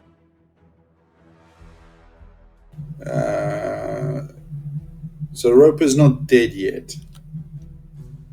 Not dead yet, but no target is currently about to be in a lot of harm. If the roper dies, Snowsong is saved, and Jethro, who is the only other grapple target alongside you, is currently able to survive if the roper dies, not fall into their doom. Judas looks wise and says, in essence, well, you did give me some good time, but unfortunately, I don't think the goddess minds. I don't think you feel pain the same way we do. So Creature, in response to that, turns towards you and glows. yeah, I know. I'm sorry about this. He will attack twice. Recklessly. Second one hits. Well, the first attack will not hit. The second will be more than enough to put an end to the roper in place as your blade goes straight through the eye of the roper. Trust me, it hurts my soul to take away your life. Thank you. And let's assume that's your turn. Judas. And indeed, as you plunge your blade towards there and put an end to the roper from the distance, you will see rushing towards there some strange creatures flying and spreading up into the distance. Shadow wyverns or gloom stalkers as they are, but they are filled with arrows on the wings and blood dripping from them for those that are actually able to see them. And rushing behind them are a handful of orcs that glow faintly with a little bit of light. Give me just a quick second. Put them onto the screen. As you will see, the orcs hunting those creatures down. Orc hunters with bow and arrow, but also with spear and axe, all rushing towards them. And before we do anything about this, keeping still as we are, we'll do a pause until next week. So we can start from there.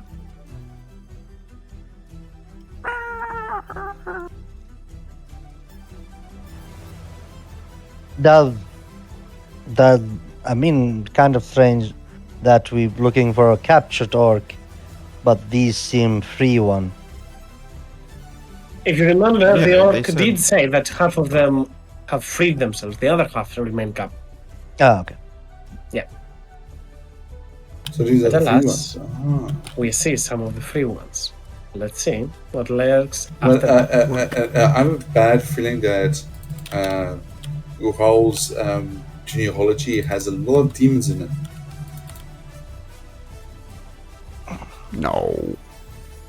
What would I mean, make no, you say let's such a see. claim? Let's see. There was an orc who we've met, whose daughter, or the unborn child, is actually was, what do we call it?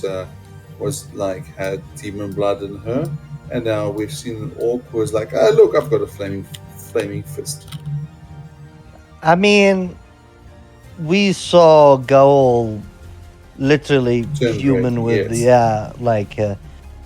like this is might give us idea of clothes, My daddy was Ifriti. My daddy was a demon. Which one? Which one? Any questions or anything else to add before we call it off for the week? As we are about to see and actually be able to interact with some actual work. Imagine that. Never seen one of those before. Jeez. Gross. Imagine playing one of All right. those. I gotta hop off. All right, same. Catch Enjoy. y'all later. Okay. Yep. I had a lot of Good one, fun. Yeah. Enjoy. Thank you everyone for the game. GG's, everyone. Thank you, Caitlin, for the game. Yes. Bye bye. Bye.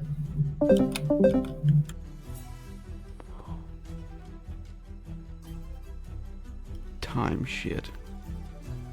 There was two.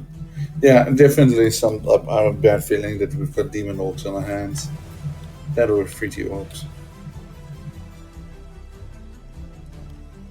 Nah, That'd be fun. it'll be fine. I know it'll be fine. We're just preempting it. Anyway, have a good one, mate. Yeah, I bye hope it forever. works alright. Oh no, don't.